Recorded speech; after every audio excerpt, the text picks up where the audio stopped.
Hello, everyone. I'm pleased to be talking today with Dr. Warren Farrell, who I spoke with 3 years ago, almost to the day, about his previous book, Why Men Earn More. We're going to talk today about The Boy Crisis, which was published just after our last interview, so that's in 2018. Dr. Warren Farrell was chosen by the Financial Times as one of the world's top 100 thought leaders. His books have been published in more than 50 countries and in 19 different languages. They include the New York Times bestseller, Why Men Are the Way They Are, which must be a very thick book, plus the international bestseller, The Myth of Male Power. His most recent is The Boy Crisis. We mentioned Why Men Earn More as well, which is a very good book.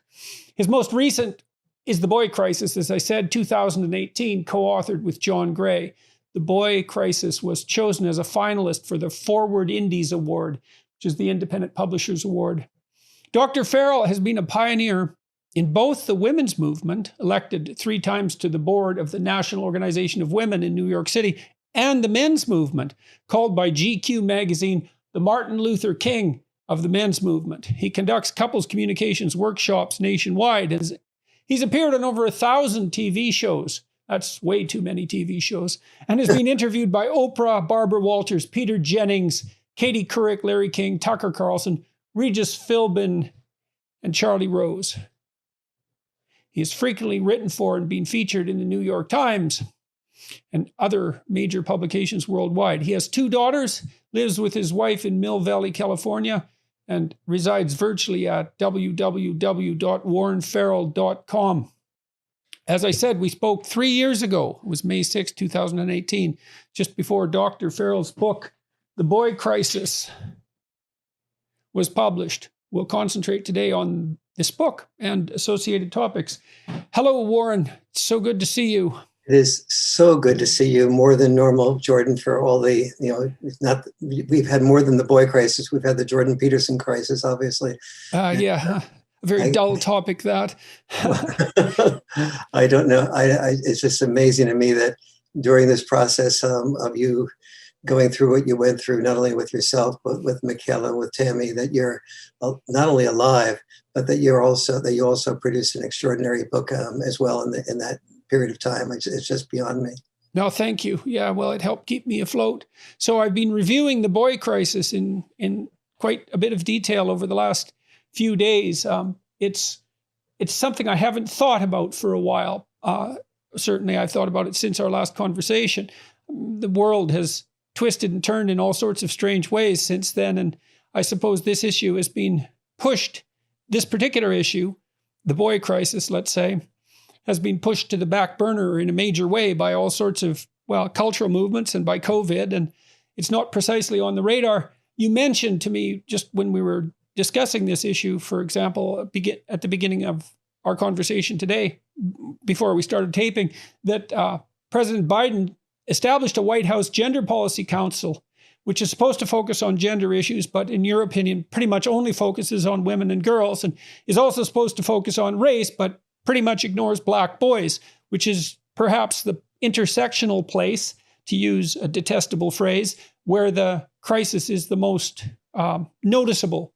So why in the world should we assume that the topic of your book, the title of your book, refers to something that is real? And if it's real, why aren't we attending to it? And why is it important?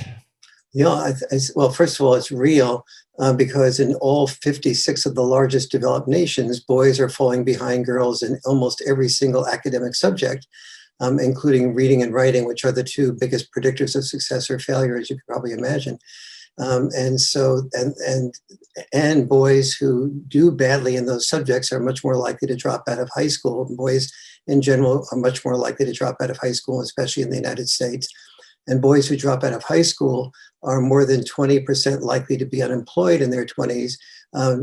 This is a statistic before COVID, when the unemployment rate in the United States was 3.4% versus more than 20% for boys. And so that's just the academic part of it. On the mental health part of it, when boys and girls are 9, they commit suicide about equally and very minimally. Between the ages of 10 and 14, boys commit suicide twice as often as girls. between the ages of 15 and 19, they commit suicide 4 times as often as girls. Between the ages of 20 and 25, they commit suicide about 5 times as often as girls. And most people don't even know this, pay attention to this, but this is only the tip of the iceberg of the mental health issue. There's where boys are far more likely to die from drug overdoses, opioid overdoses. They're far more likely to be depressed if you measure depression in a way that includes male symptoms of depression.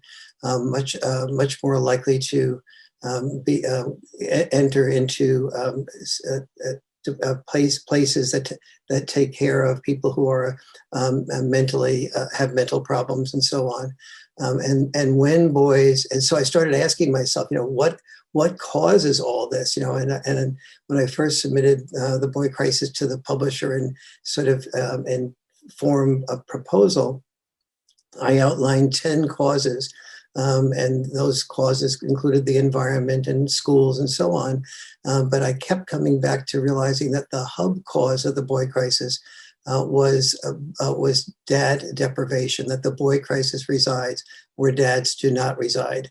And so that got me really thinking about that. So, for example, boys who are raised by moms and dads together and go from an intact family to a school that has very few male teachers, there's not a huge impact. A little bit of an impact that's negative, but not much.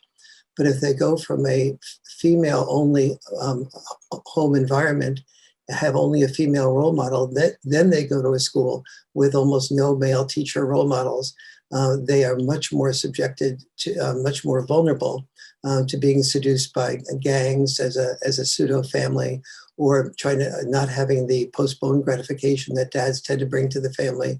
And so therefore, without that postponed gratification, they're more vulnerable to a drug dealer saying you can make money really easily by dealing drugs. You don't have to worry about getting the best grades in school, and you'll prove everybody that you'll drive around in a nice car. You'll be able to get the girls you can't get because you're sort of a loser at school, et cetera. So I just started looking at all these things. I saw that the sperm count of boys had dropped 50%, that the IQs of boys had dropped 15%. And I started, looking and wondering about, 2 things. One is how much evidence there was for the boy crisis. And the second was exactly the question you asked. Since it's so evident and we're so focused on girls and women's issues, why are we not even seeing the boys and men's issues that are coming up, and how damaging it is to women to not have father involvement? For example, women that I had dated between my marriages were constantly talking about being overwhelmed. And so women are losers by fathers not being involved. Fathers feel a lack of purpose, and they deal with the whole thing that you talk about in your first rule of not having some type of change of culture where there's a vitality to give them purpose. And so we're in a very challenging situation. I did come to understand what the cause of it is, but it really is depressing to see how ubiquitous that cause is. So why do you think, if the crisis is of the magnitude that you suggest, you cite some statistics in the early part of your book. More men in the UK have died by suicide in the past year than all British soldiers in all wars since 1945. Suicide now takes more lives than war, murder, and natural disasters around the world combined. That might not include COVID, I presume, that statistic. Stealing more than 36 million years of healthy life, and the rate of suicide is growing much faster for men than for women. You mentioned that boys' IQ has dropped about 15 points since the 1980s, and make a case in your book that that's related to fatherlessness. We'll get back into that. Boys scored lower than girls in the 63 largest developed nations in which the PISA, a set of international standard tests, was given.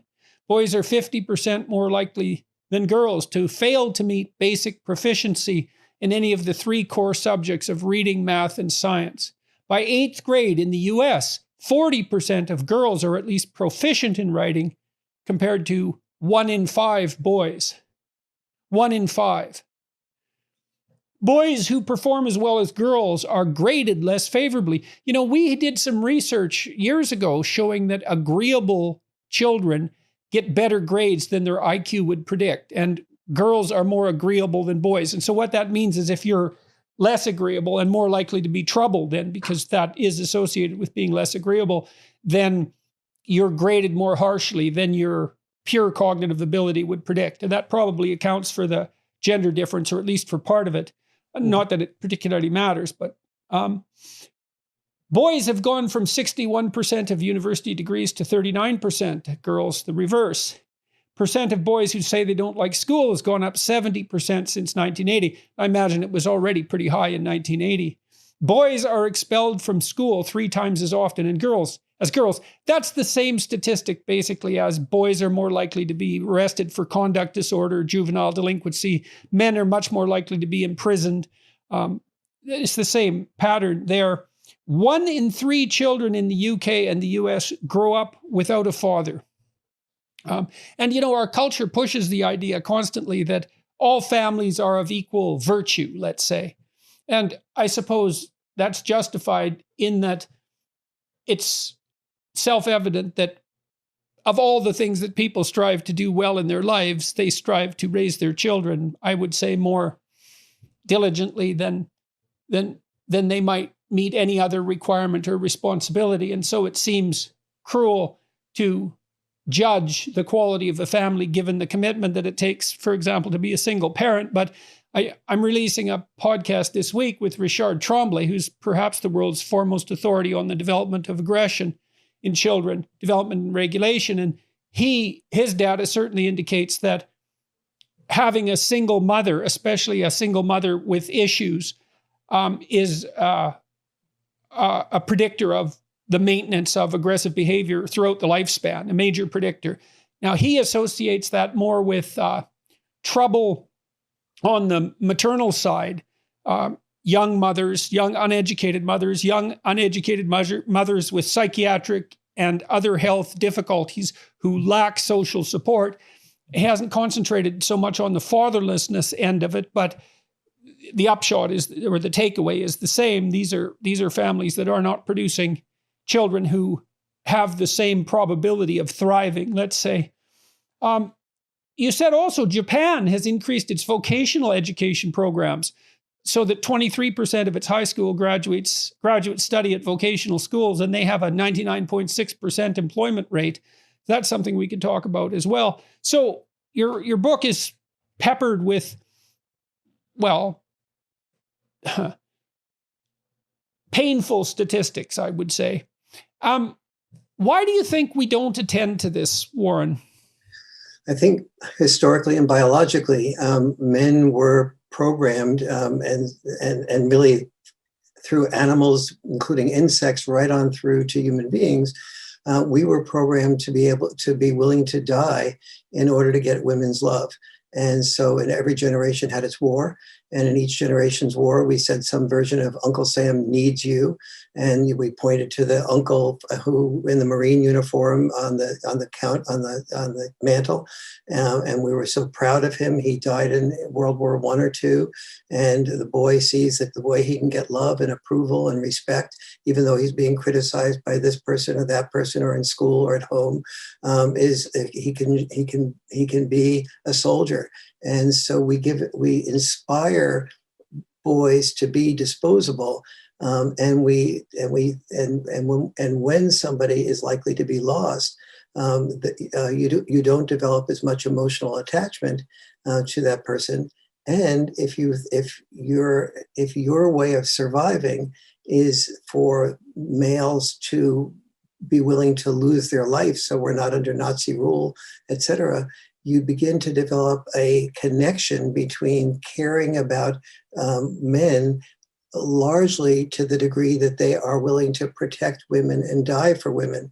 And so you don't care about the people who are dying so much if you have an incentive in there if you have an incentive to have them be willing to die in order to protect you. And so it's a disposable male hypothesis. That would be the hypothesis on the evolutionary psychology front. I mean, one of the things I've noticed is that my my critics, let's say, like to parody my audience as, well, angry, white, and young, and male, let's say. But the thing that's interesting about that is that perhaps you could give me the benefit of the doubt and say that if that is my audience, and my audience is certainly much broader than that, and that wasn't who I was targeting, let's say. But even if it was, well, is there something wrong with talking to those people who are alienated and angry, and perhaps for some genuine reason? The default answer seems to be they're so contemptible that anyone who even tries to help them is to be regarded with extreme suspicion. And it seems to me that that's in some manner a reflection of the phenomenon that you're discussing, which is a very, what would you say? If it's very deeply rooted and fundamental, at least from one perspective. So, I was thinking today, maybe our culture's set up so that the most esteemed people are highly successful men, but the least esteemed people are unsuccessful men. And so maybe that's the strange paradox, is that men, in some sense, have it the best if they're occupying the pinnacle of achievement, but they have it the worst if they're at the bottom of the heap.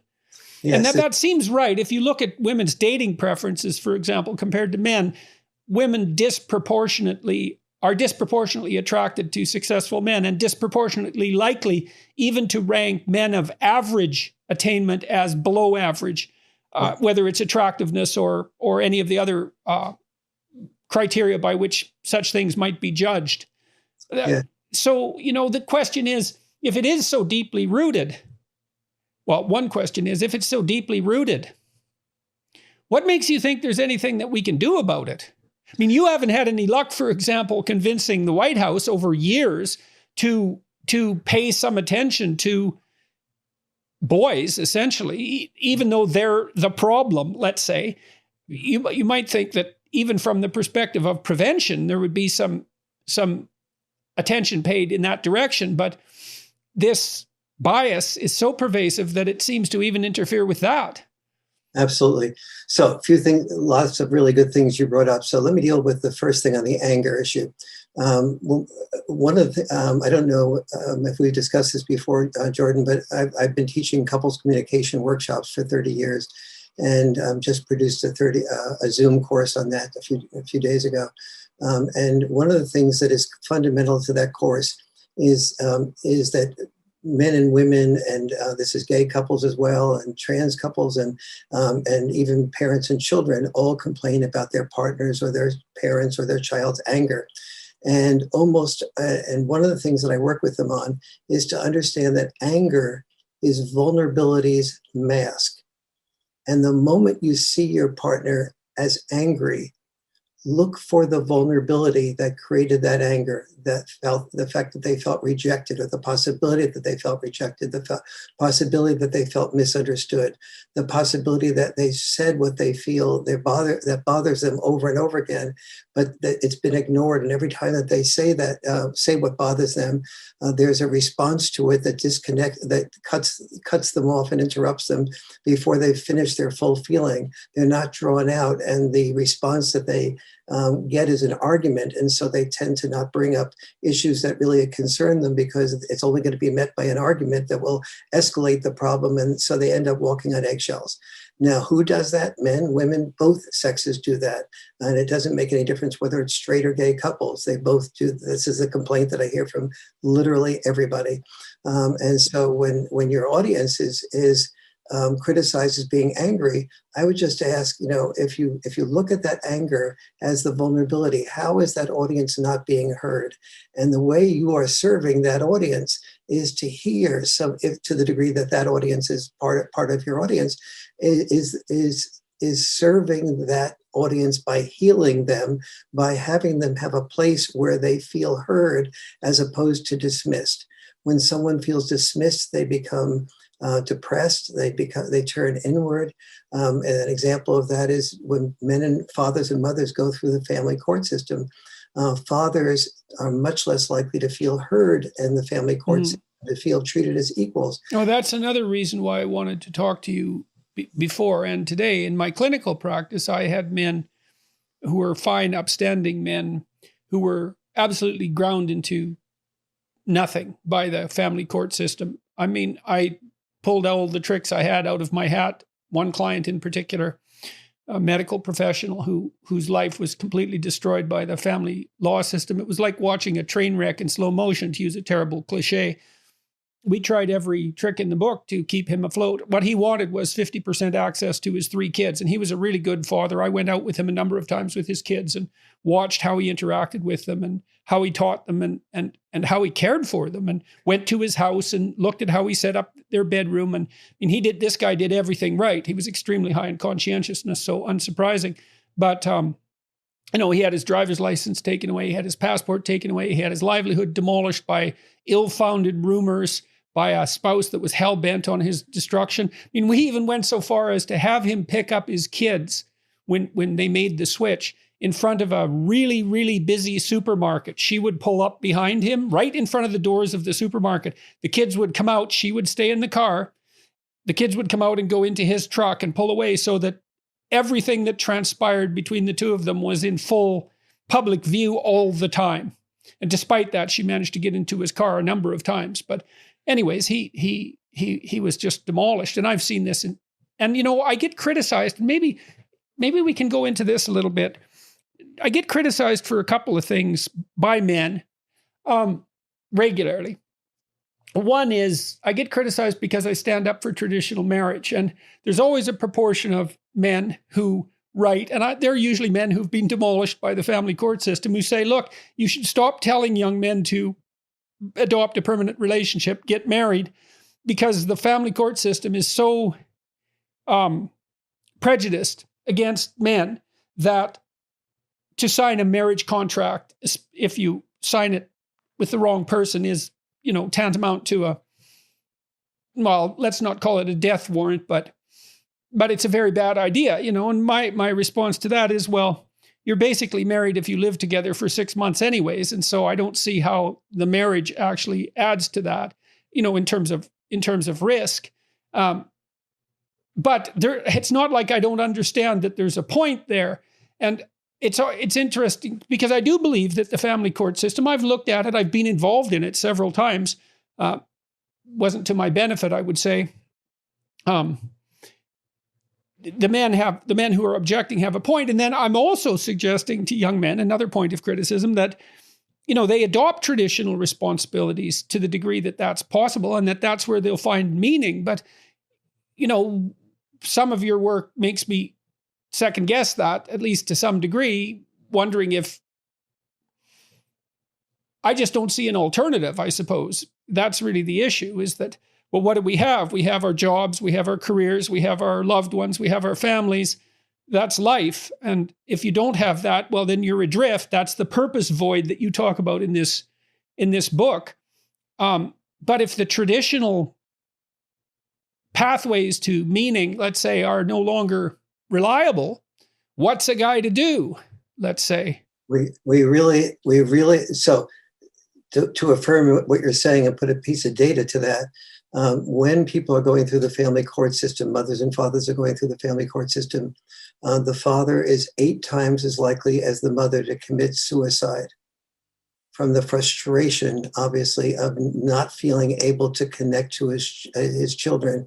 What very few mothers and fathers understand is that, dads have adopted in their traditional role sort of a father's catch-22. They learn to earn money. They learn to love their family by being away from the love of their family. They often do things like they may drive cabs. They may quit their passion of being an elementary school teacher, becoming a superintendent or a principal of schools. They hate administration, but they end up earning more money because they want their children to do better than they had a chance to do in their life. They want the children to go to a good school, which means a good school district, which means a more expensive home, which means that if they were a musician or an actor or a writer or that elementary school teacher, they have to give up that for the most part because they'll earn more doing something that they like less. And so which is part of the pay gap that's never really emphasized, is that one of the ways you earn more, and you outlined that in I think, a great book, Why Men Earn More. I think that is a great book. You point out that you earn more for doing jobs that are less desirable, intrinsically desirable in some sense. I mean, that's part of the equation, at least. Their jobs are more dangerous. They take you away from home more often, et cetera. And those are disproportionately male jobs. I mean, the guy that I saw who got demolished so badly, his wife claimed to be the primary caregiver, and the courts are tilted so that they favor the mother, especially in the first 3 years of a child's life. And I've had some sympathy for that perspective for a variety of reasons, although I think I've rethought my stance and believe that 50-50 custody default is the appropriate default, just like 50-50 default with regards to money earned during the life of the marriage is the default. But my client worked a lot to provide for his family, and his wife stayed at home and was with the kids all the time as a consequence. And because of that, when they went to court, she had the upper hand in the custody negotiation, because the judge believed perhaps that it was in the best interest of the children that they continue with their primary caregiver. And that's a very hard argument to push aside, given the strength of the mother-child bond, especially in the first year. I mean, maybe the first year is exceptional. Perhaps it's not. Perhaps we have to move to 50-50 regardless. But what do you think about that? There's one of the things that I talk about in the boy crisis is the 4 must-dos after divorce. And this is like, I'm now putting huge amounts of research together into sort of 4 simple things. But the number one and most important is that the children have an equal amount. By the way, this is if you want the children to do almost as well as they would in an intact family. Not as well, but almost as well. Okay, so this is a see, that's something we should establish here too as a principle. A child. My sense is always marriage is for children, not for adults. Exactly. They're the primary target of rank ordered importance. Children first, and then the adults. Marriage is for children, not for adults. That's a very immature way of looking at the world. If you think your marriage is for you, you have a free choice when you have children to have the children or not have the children. That's like having a free choice to take the job or not take the job. But once you take the job, you take the responsibilities with it. And so in court, what I talk about, I do a lot of expert witness work on this issue. And in court, what I explain is that we now, for the first time in the last 5 or 6 years, we now have really incontrovertible evidence that 4 things are really needed if we want the children to do the best to divorce. Number 1 is an equal amount of time with mother and father. The closer you get to 50-50, even when the child is like 1 year old or just born, that leads to the greatest possibility of a positive outcome on so many measures that we'd have to spend almost a half hour talking about those measures. I would like to talk about that to some degree, because it's somewhat counterintuitive. So I think it's important to delve into that.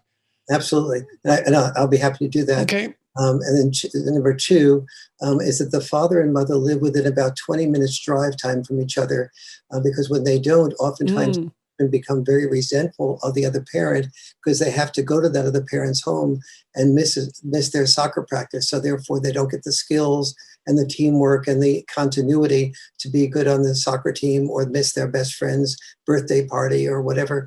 And so there's a tension when the father and mother live after divorce more than about 20 minutes of drive time from each other. Number 3 is that the children cannot experience any bad mouthing or negative body language from mom toward dad, dad toward mom. Because when the child looks in the mirror, and let's say the child's a boy, and hears that your father is irresponsible and your father's a liar and your father is this and that, that boy is looking in the mirror and saying, well, maybe I'm a narcissist like my dad. Well, young boys play dad. And so whatever they think of as dad is going to enter their space of fantasy. And I mean, what they play out in their fantasy play is their destiny. Yes. And so that image of future masculinity mean, I always think of Captain Hook when I think of that, because Peter Pan stays Peter Pan because he doesn't want to be Captain Hook. And it's brilliant mythologically, that story, because it's got it exactly right. If you conceptualize the great father as power-hungry tyrant, which is increasingly the way we conceptualize our entire society, and we call it patriarchal, then why would you want to grow up to be that? Why do you want to be that adult? And so if the mother is modeling her opinion that that's what constitutes dad, she's also modeling her opinion that that's what constitutes future mature son, since he's going to be dad. Yes, exactly. And then that boy hearing that, both, let's say if he hears that from the mother, by the way, this is true father to mother also. I mean, dad mouthing on the part of the father of the mother is really damaging to the child, because not only is that child half the genes of the other parent, but also the child can't bring it up to either parent, because if it brings it up to the parent that made that complaint, and it loses the favoritism of that parent. If it brings it up to the other parent that your dad said this or mom said this about you, that destabilizes the child's future even more. Right. So the child has a terrible secret all the time. Betrayal. The child's in a state of betrayal all the time, no matter what. Exactly. And I've seen children used as weapons continually in exactly that manner. It's appalling. It's appalling beyond comprehension. And then the fourth thing that's very important is that the parents rather, are in couples communication counseling or relationship counseling, not just when there is an emergency. When there's an emergency, everything has to be made as a quick decision, and there's a tendency to see the other parent's worst intent. Whereas long-term counseling allows the father and the mother to have time to hear the mother or father's best intent about what they're doing and why they're doing it. Well, so at the bare minimum, that means that the couple gets together in an administrative sense to sort out the necessary details in the presence of a relatively, what would you say, interest-free, commitment-free, bias-free third party. Exactly. So it's really a management ploy in some sense, rather than a counseling ploy per se, or at least you could parse it out in those two ways. Obviously, once you have children with someone, you're married to them permanently in some real sense. And so that has to be taken care of. And a lot of taking care of a marriage, I do make this point to some degree in Beyond Order, when I talk about making space for romance, a fair bit of marriage is administrative detail, and getting that right. I mean, that does allow you to see some goodwill on the part of your partner as well. Yes, absolutely. And you brought up a moment ago to the different developmental advantages that happen when father and mother are both involved. And those developmental advantages include the father involvement. So after marriage or after divorce, father involvement, lack of father involvement is the single biggest predictor of suicide. It is one of the biggest predictors of a child not graduating from high school, dropping out of school. It's a very big predictor of a child being aggressive but not assertive. And last time when we did our last interview together, we talked about the whole roughhousing dimension of things. And I'm not going to go through that again because of the fact that people can go to that other interview and see that. But there are about 9 differences between dad-style parenting and mom-style parenting. And a lot of those differences, moms are so good at, say, spotting a sons and daughters gifts, like say, sweetie, you sing so nicely, or you're going to be a great actress or a musician or whatever. You should try it and do that. And dads are likely to affirm that, but not so vociferously at first, but are more likely to say some version of, if you want to be if you want to be in the Olympics, you've got to practice all the time, and we'll give you the some tutoring, or we'll go out of our way to take you to gymnastics practice. But if you're not really focused on responding to tweets and going to parties and doing other things, you're never going to become an Olympic gymnast. So you have to make a trade-off. And the dad is much more likely to enforce the boundaries around that trade-off, and require the child to to focus and discipline on focus and have postponed gratification around what they say they want to do, and give up support for the child if the child doesn't follow through with that and only has a dream that they're not willing to have the discipline to fulfill. Okay, so so there's a real hypothesis there, which I think is worth delving into, because one question obviously is, well, why is it not good to be without a father? And is it not the case that someone else, maybe two females, for example, could play the paternal role? And obviously that's true to some degree, if we could specify what the paternal role is. But you make a very specific case, which is quite an interesting one, which is that it's fathers primarily who are responsible for the instantiation of delay of gratification.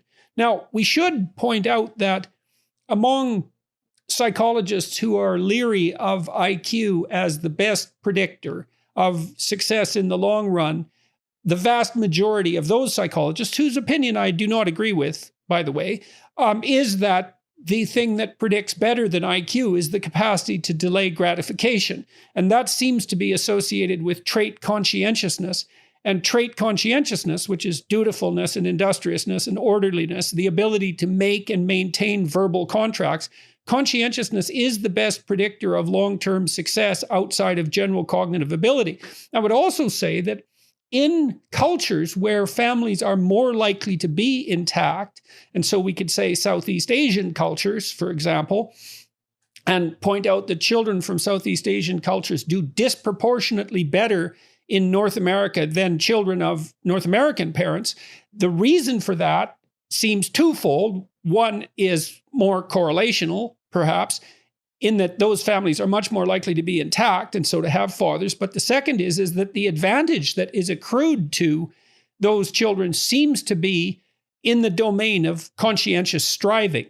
It's work ethic. It's the ability to delay gratification. And so if it is the case that father involvement is a key predictor of the capacity to delay gratification, then that's an absolutely crucial issue. And we need to know, well, is that true? And we also need to know, if it's true, why it's true. And perhaps it has something to do with the relative disagreeability of fathers. So women are more prone to negative emotion than men, and they're more empathic and compassionate and polite than men. Men are more disagreeable, and disagreeableness is the best predictor, by the way, of criminal behavior from the personality perspective, even though it's not a very good predictor. But if you're really, really disagreeable, that's one of the things that can land you in jail, because you don't take other people into account. You can be callous and cruel and unkind. But just because something has its pathologies in the extreme doesn't mean it's not necessary in moderation. And disagreeable people are better at saying no and at setting boundaries and at being cruel to be kind, let's say. Well, sure, you're good at that. You want to do that, but here's what it's going to take. And I'm going to draw boundaries and I'm going to draw lines. And you think that's fathers. And what evidence do you have for that? Oh, my goodness. For example, one of the things I'll talk about is the difference between boundary setting and boundary enforcement. And dads and moms will both set boundaries very similarly. They'll both say, you can't have your ice cream until you finish your peas. And children will test boundaries pretty much exactly the same way. They'll have as few peas as possible before they get their ice cream. Absolutely. And they balance on that edge and push, because they want to find out exactly where that border is. My son, who's relatively disagreeable, man, he pushed boundaries at every opportunity when he was between 2 and 4. It was really something to behold. He was a force of nature in going right up to the line and pushing on it just to see what was going to happen, and so go ahead. Yeah, but the difference between moms and dads is not the boundary setting or the children's challenge, but rather the boundary enforcement. The child will be able to say to mom some version of like, I had a tough time in school today. I really felt down because I was teased by this boy, and he's the most popular boy or the most popular girl in the school. Usually would be the boy that would tease him. And so mom is saying to herself, well, what am I going to do here? Am I going to get into a big argument over a few peas when he's depressed? That would be insensitive and stupid. So I'll tell you what, sweetie, you can have this many more peas and then you can have your ice cream. And then the boy will see, negotiating is, or a girl will see, negotiating is a possibility here. So from a position of weakness. Yes, exactly. I will have half that many peas that mom, set aside. And then mom is going again, all right, now he at least tried. I'll give him the benefit of the doubt. Okay, you can have the ice cream now. Whereas dad is much more likely to go, I'm sorry, we have a deal here, sweetie. I know you had a bad day in school, but you need to finish the peas. The deal is before you get your ice cream. Oh, Daddy, you're so mean. Mommy doesn't do that to me. She went mean, yeah. And Dad goes, well, you can continue to complain, but this is my rules now. And if you continue to complain, there'll be no more ice cream. There'll be no ice cream, even as a possibility tomorrow night. Now we're forcing, the child is getting forced to have to pay attention to doing what she or he needs to do, finish the peas before she or he gets the ice cream, what they want to have.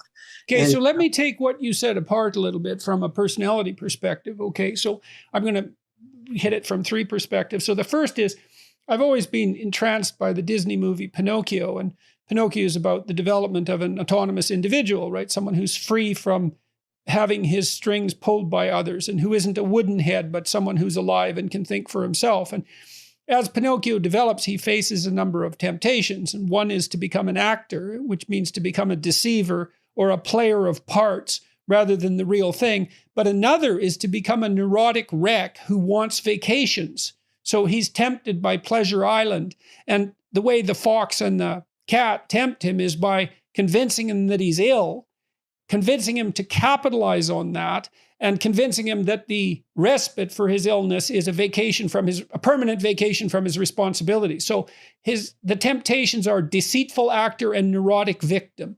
So it's a very perspicacious film. It's a remarkable film. But in any case, now let's take that apart a little bit. So I'll first make an observation from my own marriage. My wife is no pushover, and she's relatively low in agreeableness by female standards. But what I observed in our relationship was that it was hard for her to discipline the children, especially when they were very young. And I think the reason for that was partly temperament, because I think the feminine temperament tilts towards compassion and nurturance, whereas the masculine temperament tilts more towards tough love. Yeah, fine. That's good. Thank you for filling in there. Yeah, it's conditional. There's a conditional element to it, and then judgmental element. Not conditional love, by the way, but conditional approval as part of total love. Right. Good clarification. Absolutely. Right, because the container is love. Yes. But that can mean delay of gratification, right? And there's a cruelty in delay of gratification, even when you impose it on yourself. It's a cruelty in the local sense because it causes distress. I mean, right now, my son and daughter are teaching their son, who's only slightly over 1, no. And I told them how to do it. So, for example, he sits at our table out in the backyard and he reaches behind and he's tearing the plants out of the green wall that's behind him. And so that's a no. And I said, I encouraged them. I said, look, take his hand, hold it firmly so that he can't move it. Say no. Hold him until he stops struggling to undertake his goal-directed activity. He'll probably cry. As soon as he stops resisting, let go and give him a pat. So you do that 20 times. Then when you say no, he'll cry and stop. And then 20 times after that, he'll just stop. He won't cry. So 40 times, and you've taught him no, which is an amazing thing because then you can let him go free because whenever you say no, he'll just stop. And so you can facilitate his freedom instead of having to be a helicopter tyrant parent who I've seen many of, who is one step behind their ambulatory 2.5-year-old, interfering with absolutely everything he does because he can't grasp a basic principle of socialization. In any case, no has some pain associated with it because otherwise it wouldn't produce tears. And no is a very, very hard thing to learn. And no is what the world teaches, not just what people teach. In any case, back to my wife. She spent the first year bonding with the child and also learning how to respond essentially, especially in the first 6 months, to his or her every whim. Because a crying infant demands instant recourse. And the crying infant is always right, especially if they're under 6 months of age. But then when the kid becomes ambulatory and starts to require discipline, the woman is required to switch from this primarily empathic role, which is facilitated by hormonal transformation post-pregnancy, by the way, from this primarily nurturing role to a role that is in some ways in the local environment, its antithesis. It's very hard for women to do that. And so my observation has been that they require someone else to bolster that element because it runs at counter purposes to what they're required to do in early infancy. And so, okay, so delay of gratification, we're going to focus on that. And an example illustrating what you're saying, and this is hard data-based example that I talk about in the Boy Crisis, is bedtime. So what we know when we look at bedtimes set by mothers and fathers is that moms will set bedtimes earlier than dads will. Dads will set bedtimes later, but the children end up, when studied, going to bed earlier when they're with the dad than they do with the mom. And so why is that? What the dad will be more likely to do is say some version of like, okay, bedtime is 9 o'clock. And when you get all your chores done, when you get you brush your teeth, you change your clothes, you've done your homework, etc. And I see your homework and it's done well, then any time that you have between when you're finished, when your sister and brother are both finished, your homework, etc., that time you have to play or do or ask me to do whatever I want, read your favorite story, etc. With mom, she's more likely to, and so the kids end up rushing to get through everything that they need to do. That is postponed gratification in order to get what they want to have. Their story read to them, some roughhousing before bedtime, and something along those lines. And then with the understanding that they will then everything will be cut off at 9 o'clock. The children with mom are more likely to. Mom says bedtime is this time. It's 9:30, let's say, and the children. It gets to be 9:30, and one of the boys or kids will say, well, I haven't done my homework, knowing that mom will want the child to have done his or her homework rather than go to bed without having homework be done. And so so mom will say, well, all right, you should have done your homework before, but we'll allow you a little bit more time for finish your homework off. And so the boy is able to, or girl is able to manipulate more time than that 9:30 time, and stay open even, or stay up even later.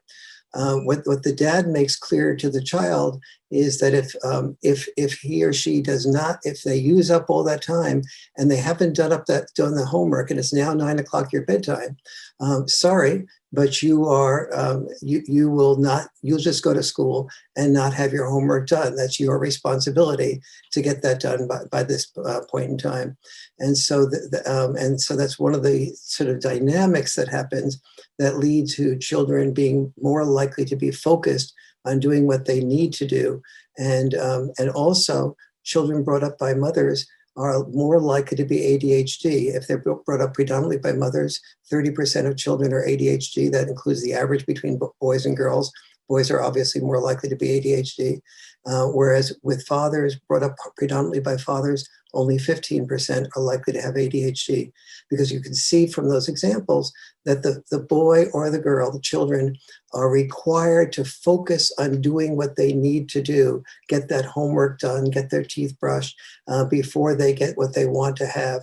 And the same, we talked last time about roughhousing, how the children were prevented from having more roughhousing fun if they pushed their sister or their brother out of the way and they didn't consider the needs of their brother and sister. So back to the personality differences. So women are higher in negative emotion and they're higher in trait agreeableness. And so the way to manipulate someone who's high in negative emotion is to manifest negative emotion and to say, here's a bunch of reasons why I'm not doing so well, and so I deserve a break. And so because of the sensitivity to negative emotion, the fact of the negative emotion is more compelling because it's more deeply felt. And then the agreeableness means that there's a much higher probability of being felt sorry for. And you can see that in the positive light when you're dealing with infants, because when they're in distress, the proper response is immediate gratification of their desires. But that's not a good long-term strategy, which is, I think, likely why, well, I don't exactly understand the relationship with lower agreeableness. It's certainly the reason for the emergence of conscientiousness, which is a cold virtue and which involves delay of gratification. Now, men are not more conscientious than women. They're more industrious to some slight degree and less orderly, and those two combined make conscientiousness. But the agreeableness difference is definitely, it's quite pronounced. And so, partly what you're arguing for from the perspective of a personality psychologist is the necessity for two-parent families, really on temperamental grounds, and really on biological grounds. I mean, these things are mutable to some degree, but not easily. And the other thing that's quite interesting is that, and this is something everyone should really listen to, is that they're anti-mutable given the way that our society is proceeding. So you might say, well, there are these personality differences between men and women, higher neuroticism in women, so that's proclivity to negative emotion, and higher agreeableness. But if we made our societies equal, those personality differences would go away, and then we wouldn't require bigendered parenting. But what's happened is that if you go to the Scandinavian countries, where the attempts to equalize the social landscape have gone the furthest, and in some sense had the most success, there are notable exceptions. So if you rank order countries by the egalitarian nature of their social policies, now, and that doesn't require that any of them have perfectly egalitarian policies. It just requires that you admit that some cultures are more egalitarian than others in their attempts and their practices. And I think only a fool wouldn't put the Scandinavian countries at the top of that list. Then you'd say, well, what that should mean is that in Scandinavia, the personality differences between men and women are minimized, and in authoritarian countries, they're maximized. And exactly the reverse is what happens, is if you iron out the wrinkles in the social landscape so that it's more egalitarian, men and women get more different with regards to their interests, people versus things. So women get more interested in people and less interested in things, and less interested in the STEM fields, at least in partial consequence, science, technology, engineering, and mathematics. And they get even more different than men in terms of their neuroticism and their agreeableness, not less. And so that argues against easy social amelioration of this necessity for bigender two-parent households. Yes. Yes, the children that seem to do the best are ones that they're in intact families, or, as I mentioned before, the children have about an equal amount of time with both parents, and that there is a checks and balance parenting. So a child will come to the mother and say, can I climb the tree in the backyard? And mom will say, well, maybe in a few years, sweetie, but not right now. You're too young and you could really hurt yourself. And the child will ask the same thing of a dad, and the dad will be more likely to say, well, yes, I guess so, but be careful. And then if the mother finds out, the father and the mother will go, well, wait a minute, you're not, blah, blah, blah. You're playing one against the other here, kid. Good yes. work, but no. Yes, the kid will play one against the other, but one of the best responses to that is for the child to be able to see the mother and father negotiating. Right, absolutely. And saying, well, yes, you can climb the tree, but you can't go beyond this branch this high, and you can't, go on these branches. And Dad, you need to be out there under the tree, so that in case the child falls, the child will be cushioned by your fall, and don't get preoccupied with the cell phone. In fact, maybe give me the cell phone while you're out there with Ginger or Mary under the tree. And right, so they see the negotiation between masculine and feminine taking place. Why do you think that's so important? And you say there's research supporting that specific proposition. It's a very specific proposition. So what's the research? Well, it's both specific and metaphorical. Specifically, we now know that children climbing trees makes them worry about what risks are worth taking, what risks aren't, that fires synapses that are outside of their normal synapse firing development.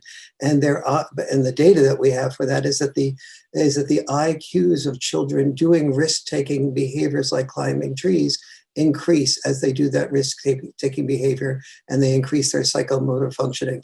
We see. Okay, so there's this concept that Russian developmental psychologist came up with, Vygotsky, called the zone of proximal development. And one of the things he noted was that, I believe it was Vygotsky who discovered this, it might not have been, but it's the same phenomenon, so it doesn't really matter. So if you analyze the way that parents talk to children who are developing their language, so infants who are still learning to speak, the adults don't speak to the infant in terms that the infant can understand precisely. The adults speak to the infant slightly ahead of its developmental trajectory.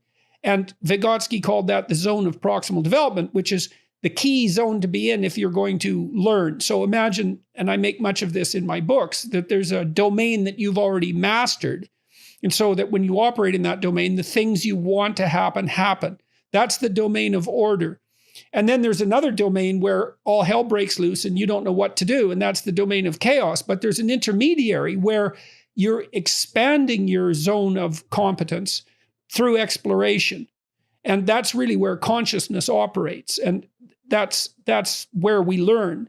And so risk-taking behavior isn't exactly risk-taking behavior. It's embeddedness in the zone of proximal development. I'll give you an example. So it's germane to your example. So when my kids were little, I bought this old wrecked wooden play set, monkey bars and swings.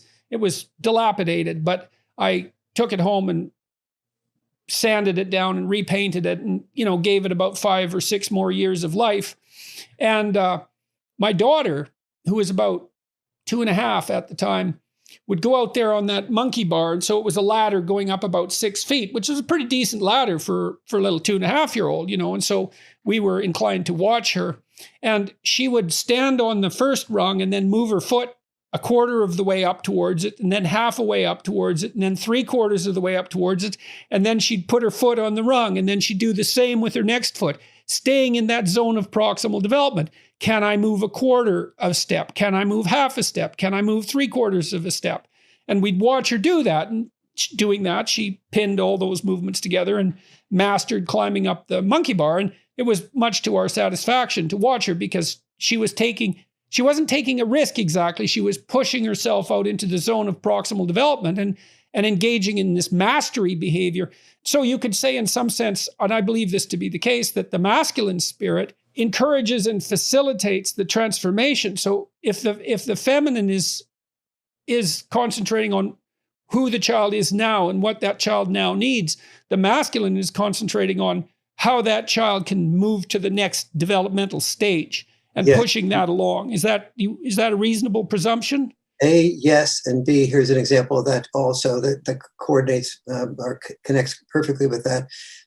The data shows that dads are more likely, for example, to use words that the child does not yet understand or does not understand at that time.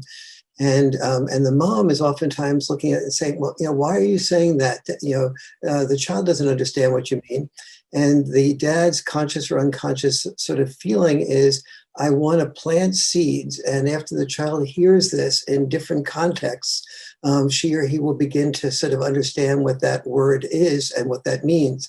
And moms are more likely to feel that's just so insensitive. Okay. So being in this zone of proximal development, like if I brought that into the conversation because you talked about risk taking. And so what you could say is that as you push the boundaries of the zone of proximal development, you enter the domain of risk. Mm-hmm, mm-hmm. And so then the question would be, what personality elements are capable of tolerating the transformation of the zone of proximal development into the zone of risk? And the answer to that would be lower neuroticism and lower agreeableness. Because lower neuroticism would mean you wouldn't worry as much. So the magnitude of the perceived risk would be less. And lower agreeableness would mean, well, even if there is some risk, you don't care as much. It's like, it's okay. Now, it's not like you don't care about the risk exactly, although it is that in some felt sense. But the reason for that is that, well, there's another judgment, which is, well, the risk is worth taking because there's more than one risk at play here. There's the proximal risk that you engage in when you push yourself, but there's the distal risk that you engage in when you don't push yourself.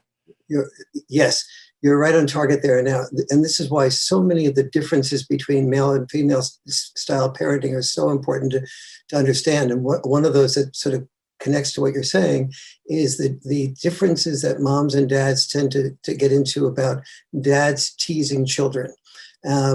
And which feels to many moms like it often results in the child crying when the teasing first starts. But it begins to teach the child a whole series of skill sets. What tones of voice are teasing or playfulness.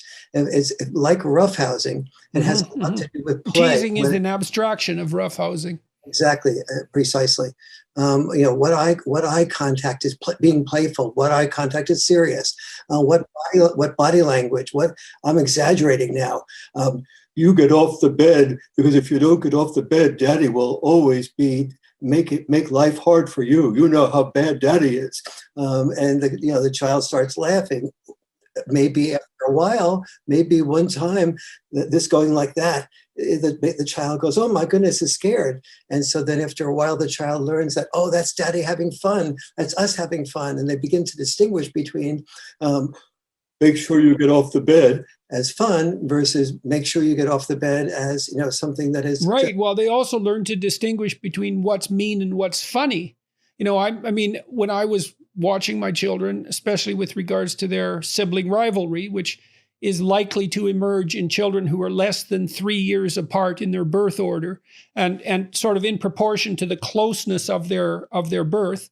So if you want to minimize childhood sibling rivalry, you space the children out 3 years. We don't know what that does to their relationship across time, but we know it minimizes sibling rivalry. In any case, I wanted them always to stay on the funny side of teasing because teasing can easily turn into torture. And so they had to learn these extremely fine gradations of humor. And to do that, they had to play on the edge.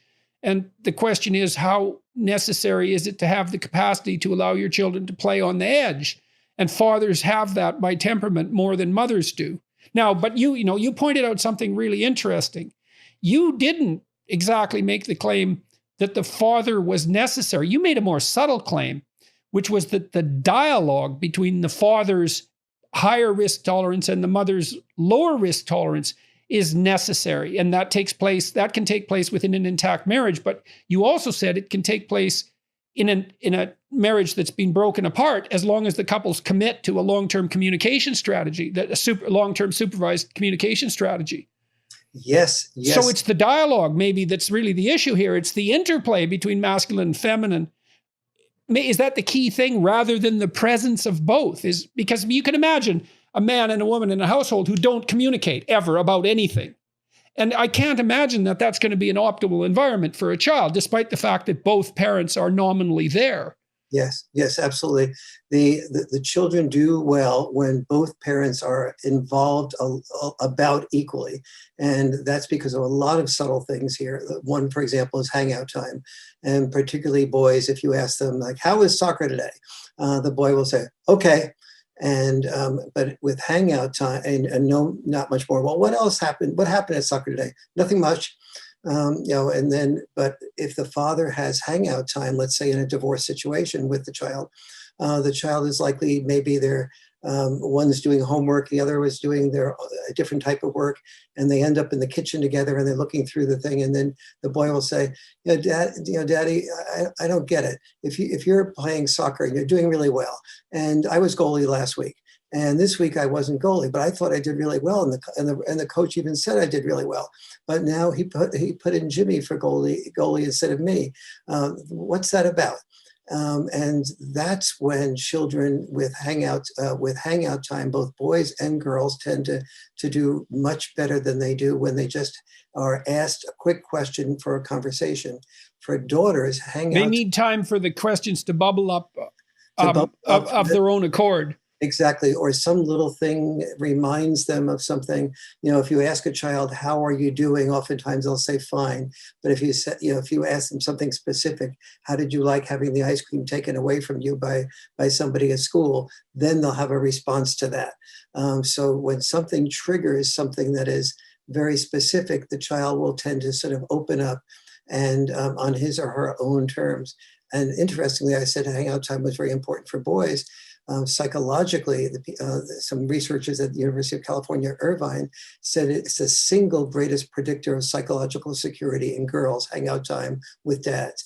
And the hangout time with moms and dads has a different dimension to it. The children know that if they say a problem to mom, she's more likely to be reassuring. I'm sure that that he really wanted you to do really well. He was probably just giving the other person a chance because in order for them to feel good about themselves, like you did when you played goalie. Whereas the child is usually likely to know that the dad is more likely to say, well, what did you do that maybe was not so good as a goalie? What do you think you can do that's different with the coach next time? Did you ask the coach directly why she or he took you away from being a goalie? And so the children— That's more of a problem-solving approach. Or a problem. And you think that's associated with a positive developmental consequence for IQ? I think it is. It's not that lower IQ fathers tend to get divorced more often by any chance, is it? We do know that mothers who are well educated are far more likely. About 90% of divorces come from mothers, are initiated by the plaintiff is the mother, and when the mother is well educated, she has other sources of income, other sources of education, and security, and she also knows, obviously, that in the family courts, she's far more likely to have the children. And the father is far less likely, she's more likely to have the right to the children. He's more likely to have to fight for the children. And so there's all sorts of dynamics going on there. But I think the most important thing here to understand is that, like we were talking a bit before about teasing, there are so many developmental advantages to a lot of the things that dads do.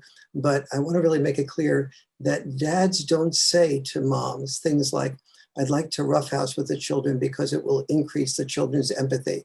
I'd like to roughhouse with the children because it will increase their social skills. I'd like to tease with the children because it will increase their social abilities to play. Right. God, who could stand to be married to someone who did that? Yes. and the result of that is that, moms can't hear what dads don't say. And one of the reasons why communication about what is, and dads need to take responsibility for reading about what there is that we do that's differently and what the outcomes are of the things that we do differently. So I've never heard of a father say to a mother, the teasing that I do with our daughter or our son, when kids go into the workplace and they haven't learned how to be, they haven't learned teasing, they feel that teasing is sort of an insult. They're touchy. They're touchy. Very and touchy. They can't take a joke with a sense of humor. Exactly. We had very explicit discussions about such things in my household. So, I mean, I wanted the kids to be inoculated against casual insult. You have to take that with a sense of humor, or it just mounts. I've seen people who can't respond to that initial testing, and it's partly what people do to see if you're socialized. You see, because people want to socialize with people who are about as socialized as them. And so what they'll do first is throw out some teasing and see what happens. And if it evokes a playful response, then they know that the person that they're dealing with can be relied on to play and has been reasonably socialized. You're hitting the nail right on the head. The commerce of masculinity is the trading of wit-covered put-downs. And men learn as they grow up that, and I think probably the reason that happens is because men learn that if you can handle criticism, you're not going to be successful. And if you're not going to be successful, you're also unpredictable, because it means that if something small and upsetting comes along, you're going to get big and upset. And that isn't what you want. You don't want someone who's going to get upset about something small. It's too dangerous in a crisis. Absolutely. And so from a male point of view, from most men's point of view, the feeling is if you can't be teased, you can't be trusted. If you can't be Right, teased, exactly. you can't be really respected. And here's the type of problems that creates in the workplace. So if you're a dad talking to the mom about teasing children, help her see how this evolves into the workplace. So in the workplace, a woman oftentimes may get teased, and she will interpret that teasing like, did you, you see you have a new dress on. Did you get that to flirt with the boss? Or do you have, you're dressed, you must have dressed in the dark last night, something like that. Now, that's something if you say it to a guy, they come back at you with some funny counter point, like, well, that would be typical for a short man to say. A version of that, and the men with each other, when they can tease each other like that and play with each other, that means that they're beginning to trust that man and move them into their league of people they can respect and trust. Whereas if the woman hears something like that comment, she might feel it means that she's being discriminated against in the workplace. So she takes that perspective and says, now, that would be particularly true, I suspect, if she didn't have a lot of masculine presence in her life. Exactly. And she that girls who don't have brothers are much more likely to be raped. I didn't know that. That's interesting. And I do believe that. And because a lot of this does confirm a number of things that I've heard of people who are experts in that area. And that's very, very deeply sad. And particularly what's reinforcing this, you were talking about how things in today's culture sort of reinforce this. So let's say this woman is new to work and she's being tested out by being teased, and she feels really insulted, and she interprets the teasing as discrimination against her, as opposed to interpreting the teasing as an attempt to include her. Yeah, so, exactly. Precisely. So she goes to HR. It's an invitation to play. It's an invitation to play. It's an invitation to be if you're skilled at it, right? I mean, a tease can go too far and then it's insulting, but the really good tease is right on the edge, right? And then it's also a compliment to the person who's designed to receive it, because you're facing them with the proposition that they can tolerate a comment. They're sophisticated enough to know when a comment is right on the edge, and they're resilient enough to tolerate it and respond in kind. So it's a compliment of the highest order to push like that.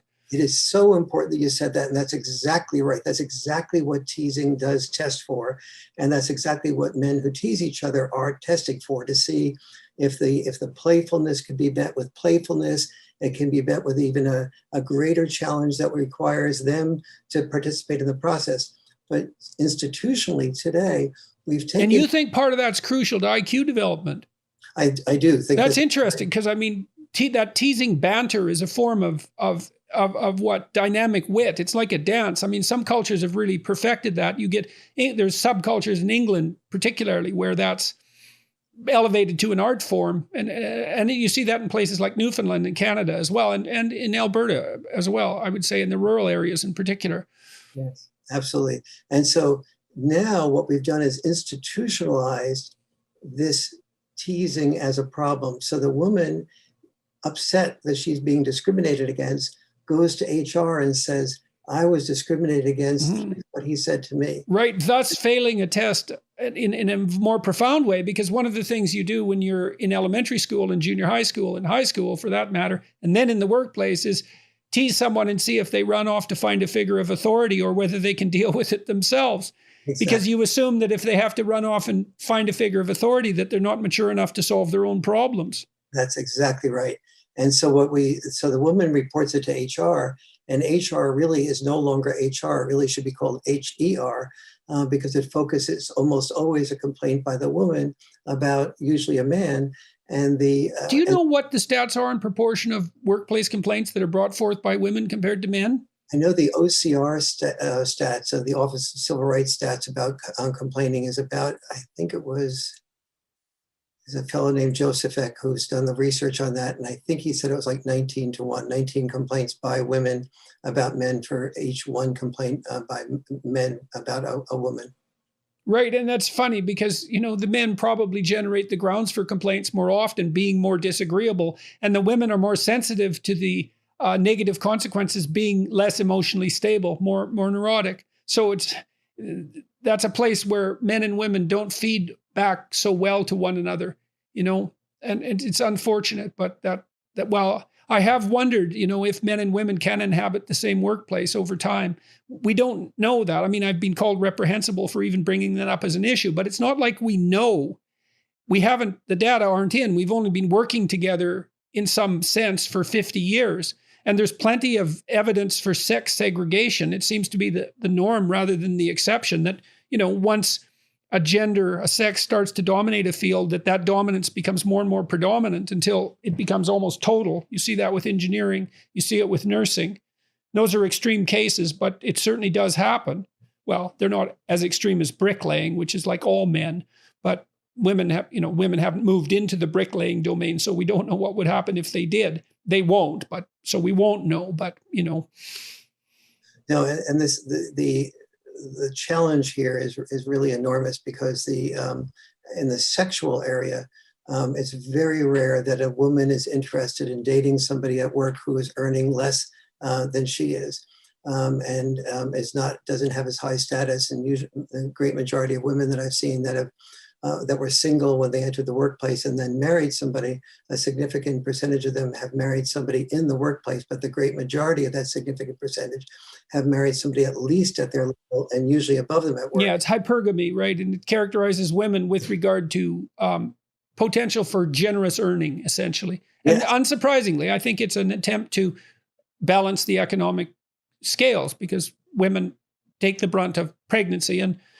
and the brunt of the first year of child rearing, I would say as well. So, and they make themselves vulnerable as a consequence. So they need to redress that inequality. And that's how they do it. But there are consequences to that are very severe in the socioeconomic and the social spheres.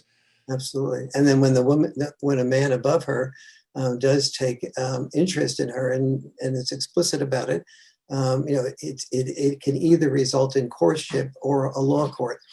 And so courtship of one form or the other. Yes, a courtship of one form or the other. And so it's a really and what the biggest problem that's happened in the last 15, 20 years, especially since #MeToo, is that I have not yet spoken to a single corporate CEO who has not said some version of the following to me. Warren, I used to love mentoring women, but I have a wife and I have children. There's no way, shape, or form that I will mentor a woman today. Right. There's the right. chance. Well, it was increasingly insisted upon in my workplace at the university that if I ever had a female in the room with me, that the door be open. I mean, and as soon as that's the rule, you're done. You have to start rethinking everything. Can you travel with your graduate students? Can you be in the same hotel, et cetera, et cetera, et cetera? As soon as you have to start thinking about those things, that means the risk has become so great that you're much less likely to engage in such activity. And mentoring is a very intimate relationship. So it is, and it's oftentimes does. Many men are particularly inspired to mentor to a woman who's younger that is attractive, and many younger attractive women are increase their caring about and their love for a man who they see as a result of his mentoring. Across cultures, women prefer men who are about 4 years older. There's some variation, and that actually is one of the things that is moderated in the Scandinavian culture. So that age gap is less rather than more in the Scandinavian cultures. But that goes along with the general tendency to hypergamy, which is preference for a mate who's at or above you in the social hierarchy, or the socioeconomic hierarchy. It's really the social hierarchy, though. Which create enormous problems in different cultures, like in China. When we do analyses of the most popular dating site in China, you see that women want a very high percentage of women. I think it's in the 92 to 93 percentile, approximately, of women want men who own homes and own cars. But of the people on the dating sites who are males, only a very small percentage of them own homes and cars. Right. And we should also point out that women aren't actually going for the home or the car. They're going for the ability to produce the home and the car. Of course. Yes. Right. They're using them as secondary markers for competence, essentially. And then they, you cite an interesting stat here too, which I thought was worth talking about. On who should pay the bill on the first date. 72% of women think that a man should pay the full bill on the first date. Now, remember, they've already selected this man. And what that means is that he's likely to be at or above them in the socioeconomic hierarchy and perhaps slightly older. So, in some sense, he can afford to pay better than she can. But in any case, 82% of men think the same. And so men are playing the hypergamy game even more intensely than women are, at least with regards to that particular statistic. So, and this gets into the psychology of the pay gap, because many women feel okay about that because they feel like, okay, men earn more than I do for the same work. And in fact, that is not really accurate. Here is what is accurate. Fathers earn more than moms do. The pay gap is not men, women. The pay gap is dads versus moms. And when dads become dads, they're far more likely to give up the things that they love to do that pay less, and do the things that they like to do a lot less. Quit that musician gig that paid much less and do something responsible, quote unquote, like selling product Y. And that's also in line with the data that show that, most young men, many young men abuse alcohol. Most of them stop when around 27, but that's also when they get married. And so they stop engaging in primary gratification. And that's another example of that delay of gratification, as far as I'm concerned, that ability or willingness to sacrifice.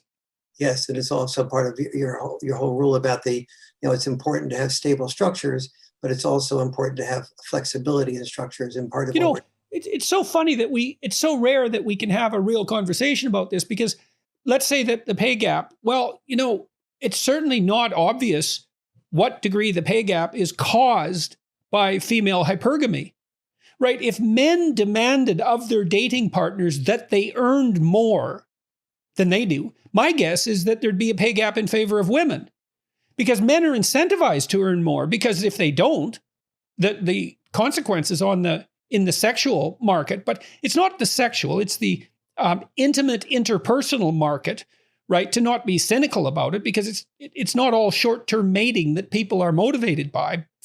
Quite the contrary.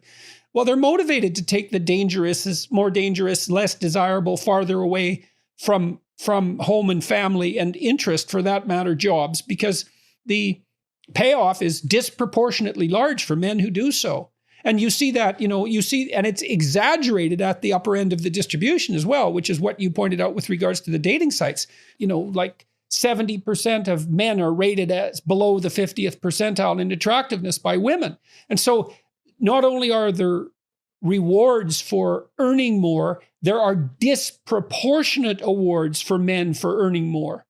And that goes along with the proposition that we put forward at the beginning of this conversation. I think that was recorded as well, that the most admired people are men, but the least admired people are men as well. And there's a lot more least admired men than there are most admired men. And that's true in brutal force on the dating scene, on the websites. Absolutely.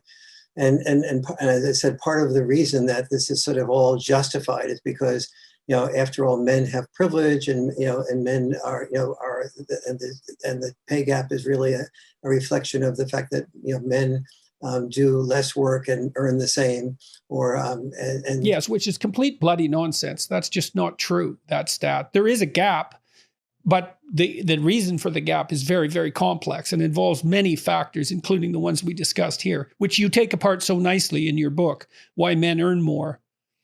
I think you have 13 reasons that men earn more. That's quite a few reasons. And privilege isn't one of them.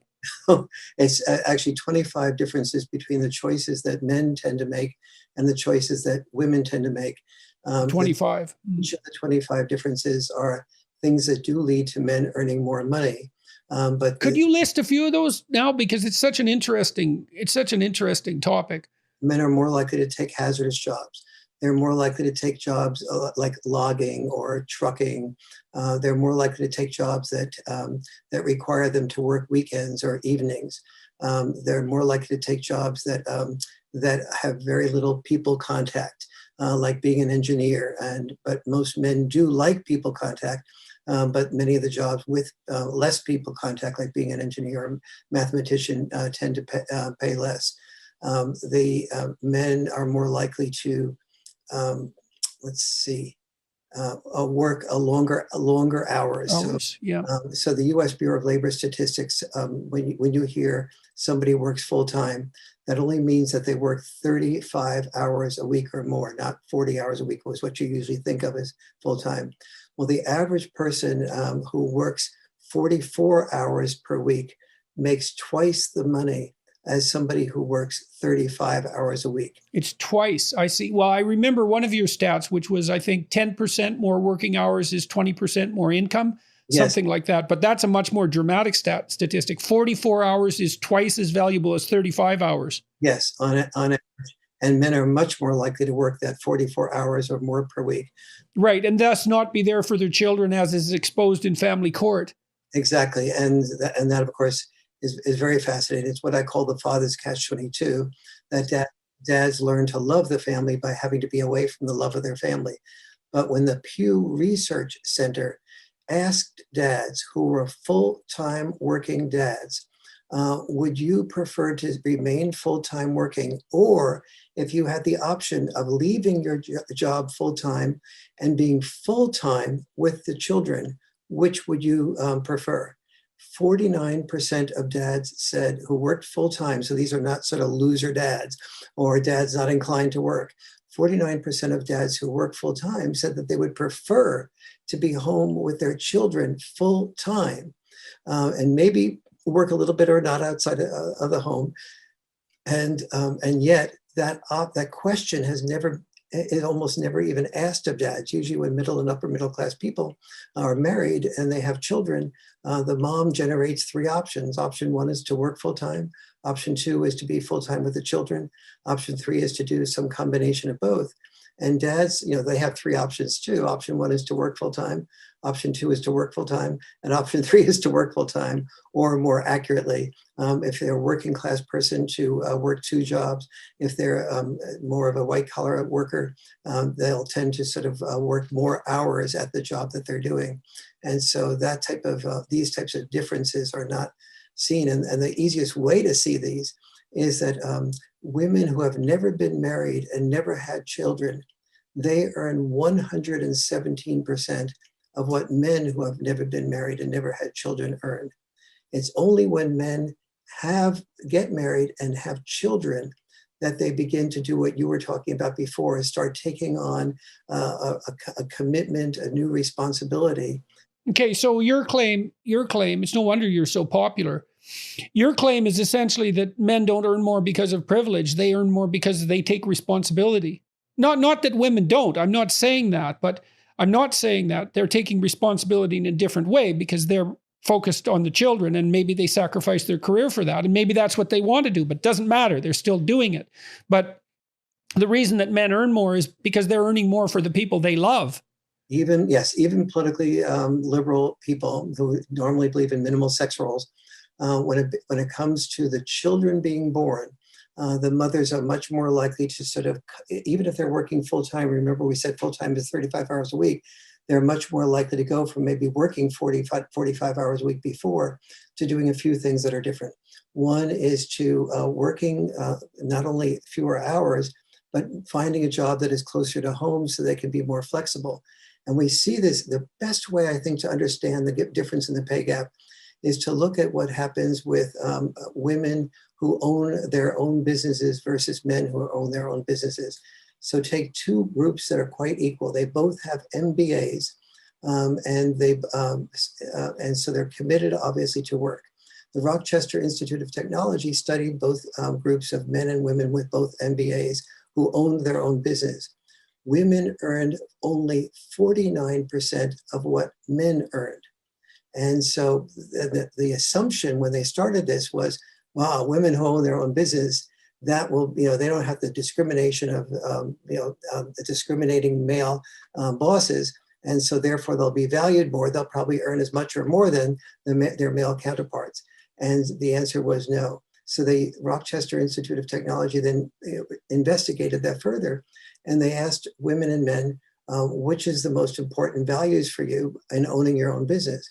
72% of the men said the most important value for me was greater income. Only 29% of women said it was greater income. The women wanted fulfillment. More time. They wanted time. They wanted flexibility. And they wanted safety also. Men were much less concerned about safety than women were, which is why all of your hazards. That's why Uber drivers make more when they're men, exactly. At least in part. Yeah, and higher risk tolerance. Yes, and I mean, and if let's say you don't have a college education, or even you've dropped out of high school, and so if you might get a job as a garbage collector. You have to get up early in the morning. It's dirty. It's hazardous, and yet a female who has an art degree, a master's degree in art, may earn less than that garbage collector. And partially it's because people tend to need their garbage picked up more than they need a new piece of art. And so these are so many of the 25 differences that are between men and women. But the good news about this— How did we get to a state, Warren, where given 25 differences is a lot of differences, and it doesn't make for a very big difference in pay, by the way. Even the most radical proponents of the unequal pay theory are struggling to come up with a figure that exceeds 15%. So 25 differences amounting to 15% isn't that much of a difference. But, if the data are so clear that it's fathers who are driving this, and it's relatively self-evident, I would say, if it was single guys that were driving this, you could make a case that it was for selfish, pleasure-seeking purposes, right? And that would fit pretty nicely into the privilege narrative, right? Power-hungry, greedy, selfish, short-sighted men with privilege make more money. It's like, well, wait a minute, it's fathers. Oh, so why are they doing that? Well, and never married women who have never had children earn 117% of what never married men who have never had children earn. Never married women who have never had children, they are more likely to plan for their careers, and they do earn more. And what's most astonishing is that never married women who have never had children have earned more than never married men who have never had children since the 1970s. Just now, it's 117% more. And so exactly what you said is true. It is not never married women who have never had children. They tend to focus on their careers, whereas never married men who have never had children, they're much more likely to be able to do something like music or art. And gay men historically have often been very successful in art because they've been usually never married men who have never had children, and they've been able to afford to do things that were less likely and dependable to produce money. Oh, I've never heard that explanation before. That's quite an explanation. So let's delve into that a little bit more deeply, the time and money issue. So when women rank order their preferences, when they have options, so these are the middle class, upper middle class women you talked about, they're going to go for more time. And I presume that they want more time to spend that with their kids. That's been my observation. That's the number one thing. If they okay. and then men are making more money instead, but it's fathers that are making more money. So they're making more money for what reason? Is it exactly? Is it for their kids? Is it for their wife and kids? Is it so that their wife maintains her attraction to the man? Because that's a big issue that no one ever talks about, right? I mean, within marriages, I've seen this many times. Within marriages, if the male takes a status hit, he also takes a attractiveness hit, and it's a severe hit. I've seen this many, many times, and no one will ever talk about it, but it's definitely the case. Here's the best way to understand that bridge. The man takes a status hit. He starts losing respect for himself. His wife starts losing a little bit of respect for him, wondering whether or not that this is going to result in a job down the line, or whether some promise or belief that he has is going to manifest. Yeah, or if she's really the man he thought she thought he was. He feels that less respect. And a woman, and I think every woman will agree with this, it's almost impossible for a woman to love a man she doesn't respect. And there's I think it's that the opposite is true too, but maybe the grounds for respect differ. The grounds for respect differ, Yeah. and also a man, there's more flexibility with a man on the respect issue. There may not be more flexibility in terms of first falling in love. On the beauty issue, women have their burden that they have to live up to as well. But on the respect issue, it's very challenging for if a woman begins to lose respect, she begins to lose love, and men sense this. And therefore, they oftentimes brag or boast or overstate their potential in order to be able to make themselves attractive. And we see this in so many levels. On the Lois Lane level, Lois Lane, she had no interest in Clark Kent, but she fell in love with Superman. And once she fell in love with Superman, she wanted Superman to be able to cry and express emotions. But the man who did cry and express emotions and feelings and sensitive, Clark Kent, she has zero interest in. Women are oftentimes say, I'm opposed to war. But look at she's much more likely to fall in love with the officer and a gentleman than she is the private and the pacifist. We talk about this even in high school. Most everybody's gone to high school, and most high schools have football games, and the women are the cheerleaders to go 1st and 10, do it again for the guy that scores the touchdown, or either by throwing the pass or catching the pass. And if the guy feels like it's too dangerous for him to play football and he leaves the football team, it's very rare that the cheerleader says, I noticed how good your listening skills were when you were in the huddle and how warm and tender you are. I want to continue cheering for you. No, she tends to cheer for his replaceable part. Another number 7, risking his life with a concussion or a spinal cord injury. This is non-trivial behavior. I mean, because you look at the football team, I've been writing about that recently. The football example is particularly interesting, especially because it's such a trope especially in American popular culture. Everybody knows the story, right?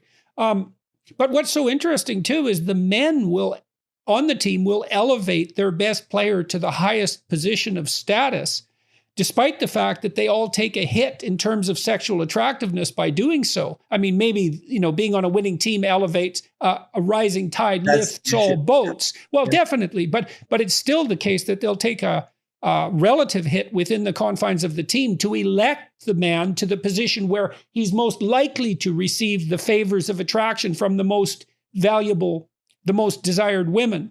Yes, exactly. So, I've been trying to puzzle out the role of sexual selection, thinking that through, because men select the men that women select. Absolutely. It's very, very interesting to watch that happen. And yeah, absolutely. And you'll see this, both sexes figure out very carefully. And when people say, well, men are more competitive than women, that's not really true. Both sexes are very competitive for having the goodies that lead them to have the greatest amount of choice. So women will compete with other women about how they dress, what their dresses look like. If a woman is at a party and she's interested in one or two of the guys at that party, and a really attractive woman comes through the door, she will assess what her chances are and how she should position herself to make sure she gets the contact with the man that she really wants to make contact with.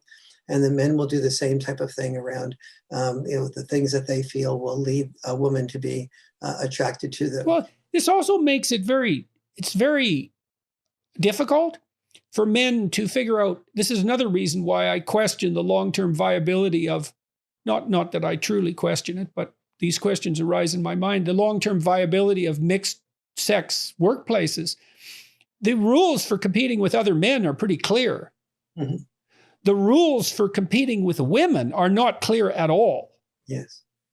Because if you're a loser, you're still a loser. But if you're a winner, you're just so easily a bully. Mm-hmm. So it isn't obvious how men can negotiate that. Well, they have to negotiate it through negotiation. That's the only possible outcome. But it definitely makes things much, much more complex. And it's complex, at least in part, because as you just pointed out, within the sexes, the competition is about different things. Between the sexes. No, within the sexes, the competition is about different things. So when a woman competes with with a man for status, she's competing for male status, not female status.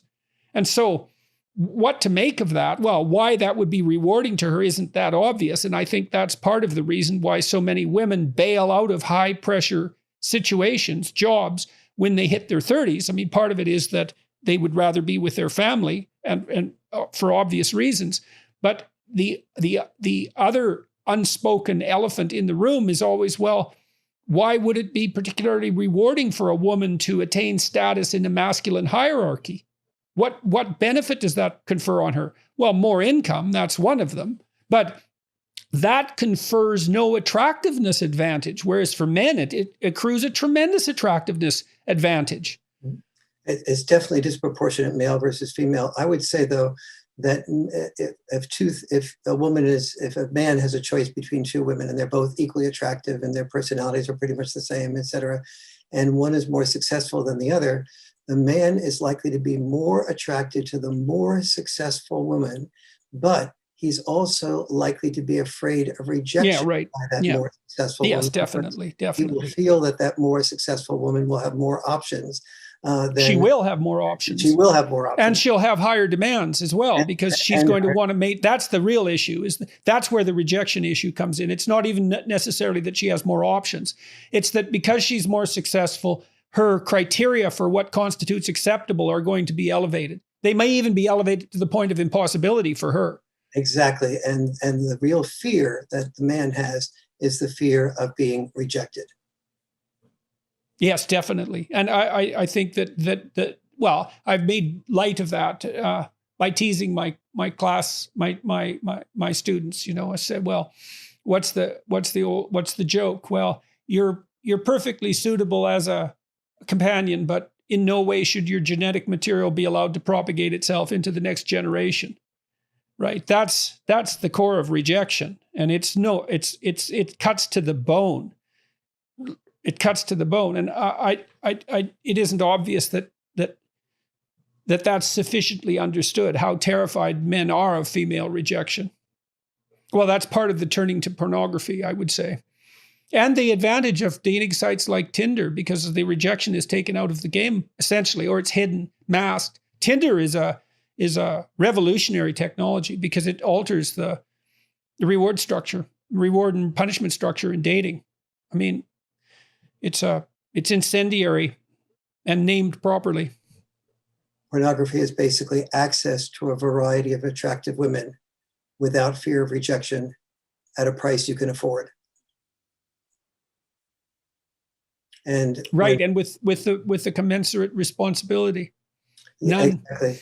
Except to yourself, right? But that's easily foregone in the moment. And the challenge of it is that the more, so boys who are usually doing less, young men who are doing less well in school, who are not the football players that are getting the 15 different women coming up to them and risking rejection, who are not the student body presidents, who are not standing out in one way or the other, who are not getting great grades, not part of the honor society, et cetera. The non-standout men, the ones that are oftentimes dad deprived, that have minimal postponed gratification and so on, and they tend to do badly in school or drop out of school. Those boys feel like losers, and they know that women tend to not date losers; they tend to date winners, and they end up in the unemployed. And what women are looking for God, and much more likely to be in their families, live with their families, 66% more likely. Oh yes, that's another statistic. Young men between 25 and 31 are 66% more likely than young women to be living with their parents. Yes. And more young men are living with a parent than with a partner. Yes, and you don't find women looking in their looking for men that are living in their parents' basement, or looking for men. No, well, that's just a joke, which is why you could insert it there as a cliche. Everyone understands exactly what that means. It means failure to launch. It means Peter Pan, right? It's a joke, and those women are therefore more like those guys rather are much more likely to turn to pornography because They sense they're being rejected by women, and then they turn to this beautiful woman that they can be turned on by. The challenge with pornography is that the more you get into it, the more you tend to be stimulated by more and more risky things and more salacious things, or things that are well, that's because novelty enhances pleasure. So that's the addictive element of it. Precisely. And then the female who is interested in that guy and does come over to be with him physically, she often feels like this guy is like more interested in something that happened in the pornographic things that he's been watching. She feels like an object, and because she is being treated like an object. And also those are the men who aren't going to be particularly sophisticated in their treatment of women, because how can they be? They have no experience. Precisely. And so the pornography ends up haunting them on multiple levels, and leads them to often turn back to pornography to avoid continuing rejection, and only convinces them that a real life woman is somebody that he would fail on one level or another with. And so it's a really... you ever seen Robert Crumb's representations of bird-headed women? No, I haven't. Robert Crumb's an underground cartoonist, and he was the feature of a documentary which you and everybody else who's listening to this should definitely watch. It's the best documentary I've ever seen about anything ever. He draws these women. He was a loser in high school by his own admission, by every single category you could possibly generate. And so it's a study in loser psychology, but it's really complex because he was a loser who was extremely intelligent and unbelievably creative, and who had two brothers who were probably more intelligent, more creative than him, although also more psychopathological. And then he became successful.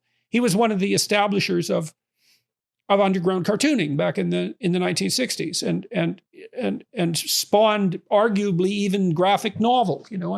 He's a major player in that niche, and the documentary is a brilliant analysis of the relationship between failure and success, and sexual failure and sexual success. Because in one more memorable scene, he talks about, he drew this card when he was a high school kid of a heart being ripped apart when he got rejected by this girl or by all girls. He said he was beneath contempt.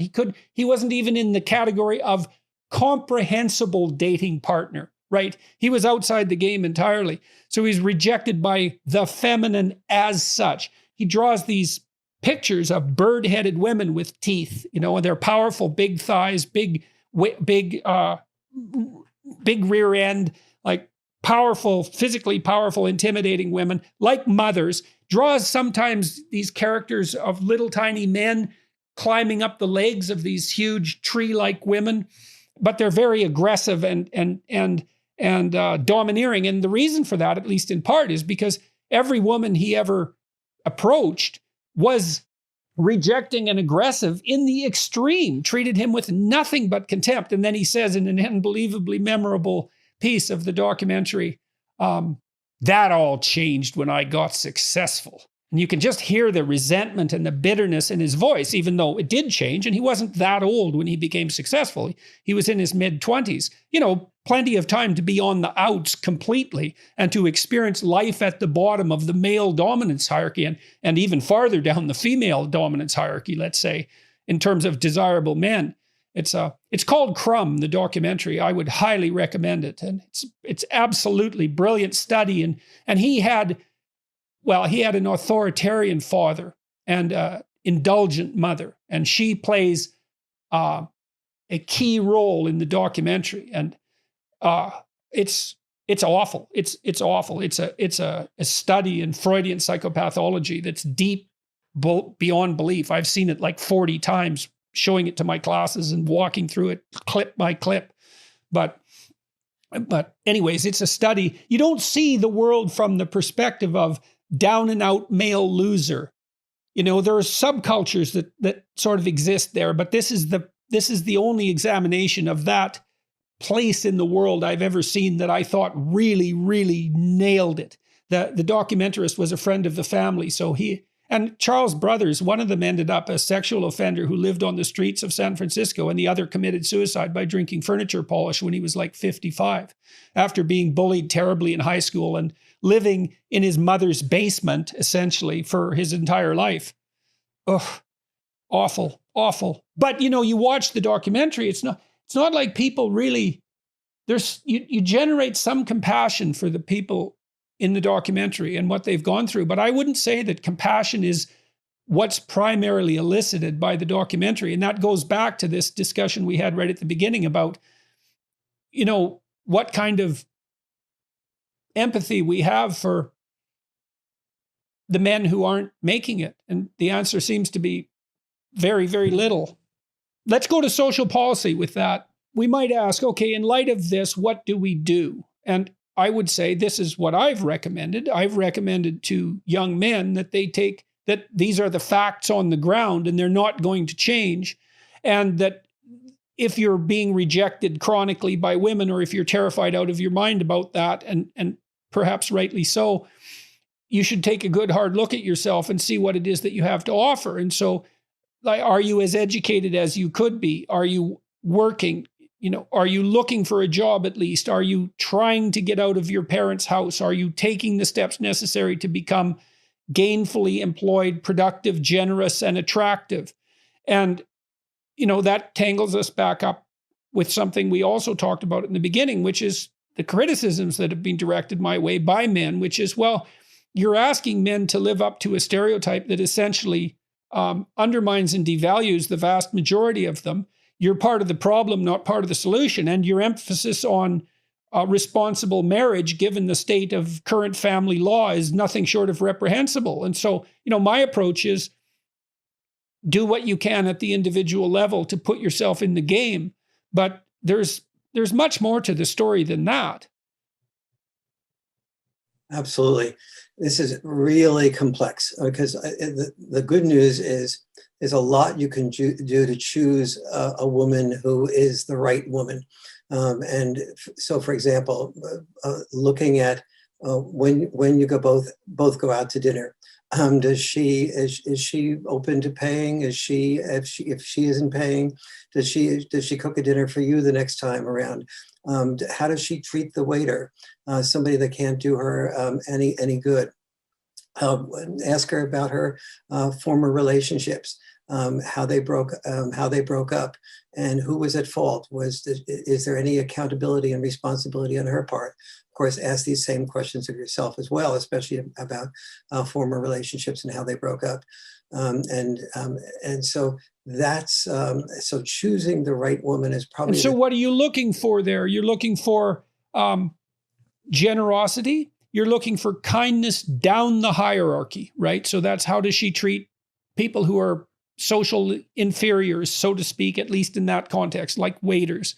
And then with regards to previous relationships, is she capable of some self-analysis, or is it always the guy's fault? That reminds me of that Atlantic Monthly article, one of them. I unfortunately can't remember who wrote it, but it was this woman in her late 40s detailing out all the high quality men that she had rejected, many, many, many men by her own account. And during the entire article, there wasn't any recognition whatsoever of any time when it might have been her. It was like, these 40 men didn't live up to my standards. It's like, well, after the fifth one, didn't you start thinking maybe the problem was on the other side of the dating table? But the answer was obviously no, and she was obviously still single. So what are you looking for there exactly? And why did you bring that up at that point? Well, because one of the ways that you can be involved in the game of marriage in a way that is positive is by making the choice of the woman differently than what we tend to do. Many men look at a woman, she's beautiful, and our desire to be sexual with her leads us to sort of, okay, we'll pay for dinner, we'll promise this, we'll go here, we'll go there. And yes, then, we should point out too, I just want to point out something. I talked to Randy Thornhill recently, one of the world's preeminent biologists. And before we get to thinking that this sexual attractiveness is nothing more than mere shallow-mindedness and impulsive gratification, is all the cues of sexual attractiveness are tightly associated with physical health and fecundity, which is the ability to procreate. And so even if men are blinded by beauty, which I do believe is true enough, their reasons for that at the deepest possible level still have to do with the desire to continue the human species. So it's shallow in one sense, but not in another. But your point is there are other markers that are characterological, that are more subtle, that need to be taken into account. Yes, both sexes have very huge reproductive draws. I mean, from an insect right on up through human beings, women tend to procreate and have children with the alpha male. A good example of this is buck elks. And among buck elks, the females, 85% of them will have reproduced with the male that has the biggest rack.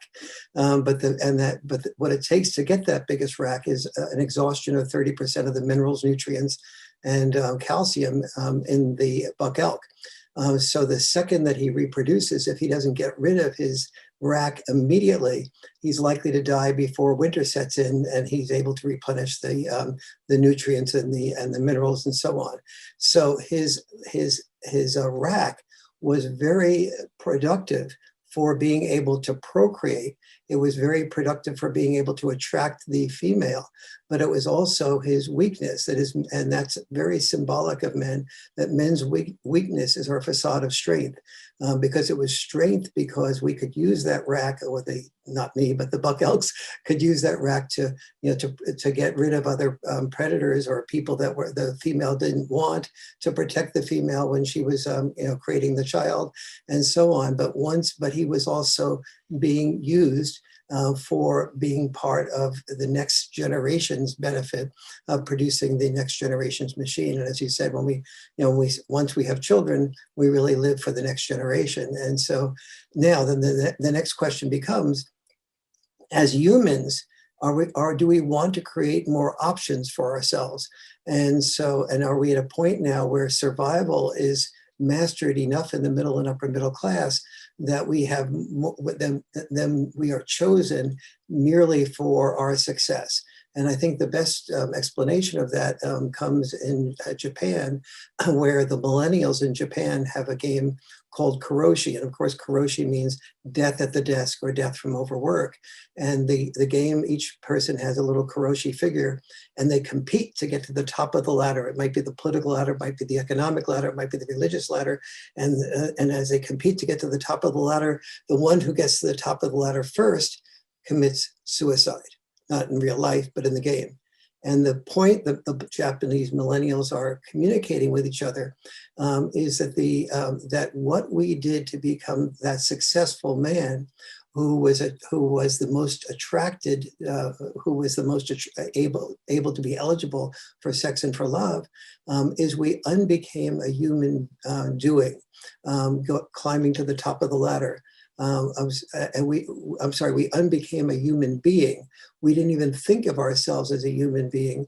That's why we're committing suicide. We have just by competing to be at the top of the ladder, we've worried about what position we wanted, working more hours, pleasing the boss, pleasing the corporation, not selling something we wanted or doing something we wanted. And we never even considered ourselves as a human being. And so now we Japanese millennials are going to start looking at the loss of ourselves as human doings, the loss of ourselves rather as human beings. And that is, and that's in my opinion, where we need to consider going. That as we have children, there's this balancing act of helping our children see the value of being that artist, that painter, that's doing what you love to do, combined with, is it creating enough income to be responsible to your family to do that? And yes, it will lose you some women, but if you're developing emotional skills and emotional intelligence, that may not attract as many women as the football player that risks his life and spinal cord injury, but it may attract the type of woman you want. And for me, between marriages, when I would go out with women, I would share with them what I did, but part of that was sort of redefining equality for them. And it was not offering to pay for the whole bill on the first date.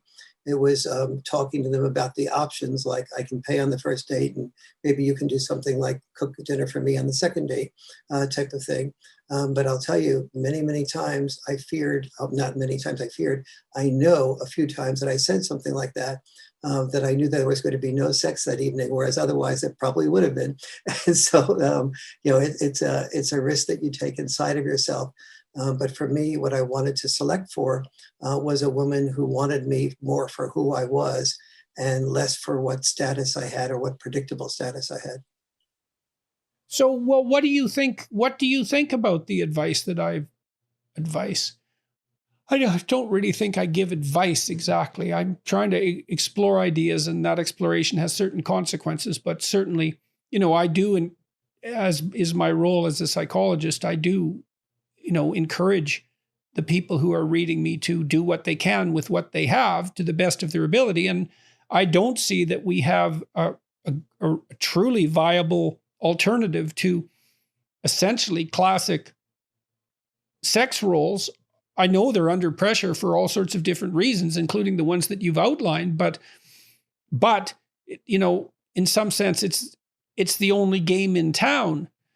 Now, there are things we can do, though. You talked about Japan, for example, where they've really invested heavily in vocational training, which seems to me to be a no-brainer. It's like maybe without having to revamp the entire relationship between men and women, we could say, well, wouldn't it be good social policy for everyone concerned to pay some attention to the vast majority of men who could use vocational training, for example, as an avenue to success in all domains of life? And why are we so unable to do that when the Japanese can do it? Yes, and we really are. There are so many things like that we can do. I mean, schools, for example, we could have one of the things I've suggested to the White House, both under the Trump administration and also under the Biden administration, is starting a male teacher corps. In which men are trained to be teachers, particularly in dad-deprived areas, school districts, and they get free scholarships. They get full scholarships for college, but yet in exchange for that full scholarship for college, they have to serve 3 or 4 years as a teacher in a school district that has few male teachers. Another thing I've suggested to both. And so you think I'm thinking of objections to that selection on the basis of gender, let's say, which I'm, pretty much temperamentally opposed to, but in some sense. But this is a data-driven suggestion. The data suggests that there are areas so it's differentiated. It's not ideologically driven. It's a differentiated solution. There's data indicating that the provision of male role models in places that are deprived of those, the addition of male role models in the domains that are deprived of those would be of benefit to everyone concerned. And so that's a targeted social policy.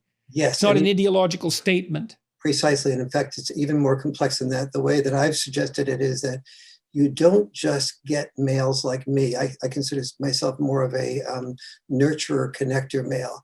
You also get more traditional males, so that no matter who your son is, if you've grown up in a home without a male role model in the home, without a biological father, particularly in the home, that your son, no matter what he's prone toward, what his unique self is, that he's able to go to school to find a role model. Find a role model that is not just another nurturer, connector male, but a construction worker or a man that's retired from more of a profession that was more traditional, like a logger or whatever, firefighter, and that your son is able to see that possibility, and then also the nurturer, connector male as a possibility, and so that those things be offered.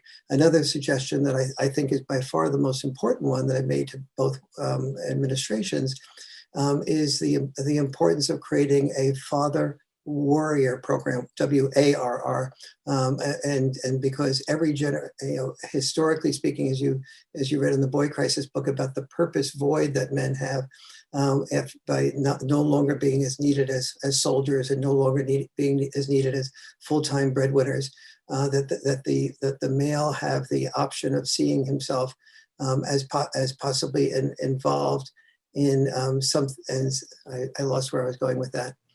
You were talking about the male warrior idea and the need for purpose and the social policy associated with that. Yes, and so what I've suggested to both White Houses is the importance of creating a father warrior program where we're saying we need young men to be fully involved, learn all the traits of being a responsible, emotionally connected father. We need women to value this in men as well.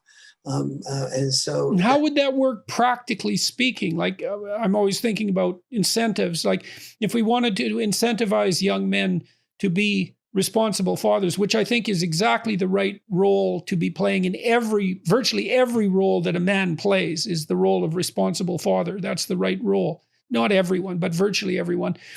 How do you incentivize that at the level of social policy in a practical way?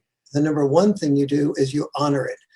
So, for example, when each generation had its war, and we said, Uncle Sam needs you. When men are told they are needed, that gives them purpose, that gives them drive, that gives them honor.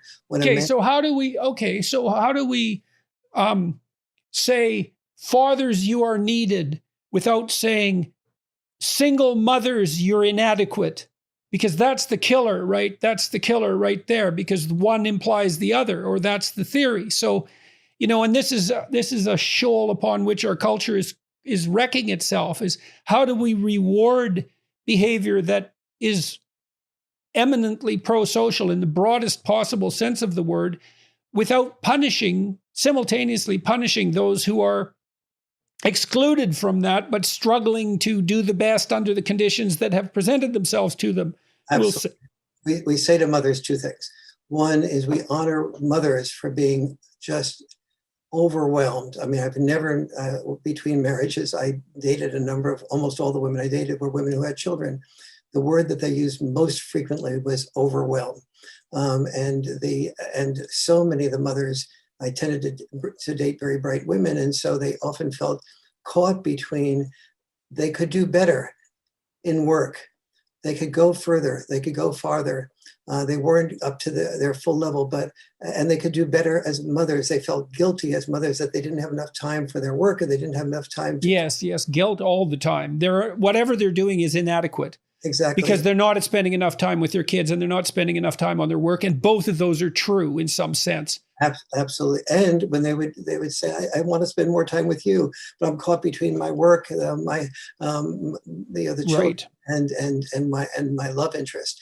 And so the larger social message that needs to come out to men is, men, women need your help. Women we must not leave women to feel like they have. So is it women or mothers? Mothers, I'm sorry. No, it's okay. I mean, it's important to get it right? I mean, absolutely. Women, you might not need men's help. Mothers, you do. And so do your children. Right, exactly. So that when you focus on mothers being overwhelmed, every mother hears that. When you say to when a mother hears, we're now going to be emphasizing the importance of dads getting in there to balance the picture with you, to help you out, to not have you have the entire burden. Mothers do hear that in a positive way. If you are simultaneously saying, which I think is 100% true, that you've been overwhelmed, and we respect and honor the fact that you've taken so much responsibility, but it is not helpful for you to be pulled in so many directions. It is not helpful for the children. It's not optimal for the children. It's not optimal for the children, and it's not helpful for the dad, because the dad is experiencing a purpose void, feeling not needed and unwanted. And men with purpose voids tend to look for a purpose. Yes, tend to for a purpose, and or look for be negative sometimes in their purpose. And definitely. We need to help mothers and fathers in the whole country understand. Okay, so this sounds great. So why the hell don't you have any traction with Trump or with Biden? Because that pretty much exhausts the options. So what's going on? Well, with Trump, the Trump administration said they were very excited about it. They asked me to write up a speech that Trump would give, and he never gave it.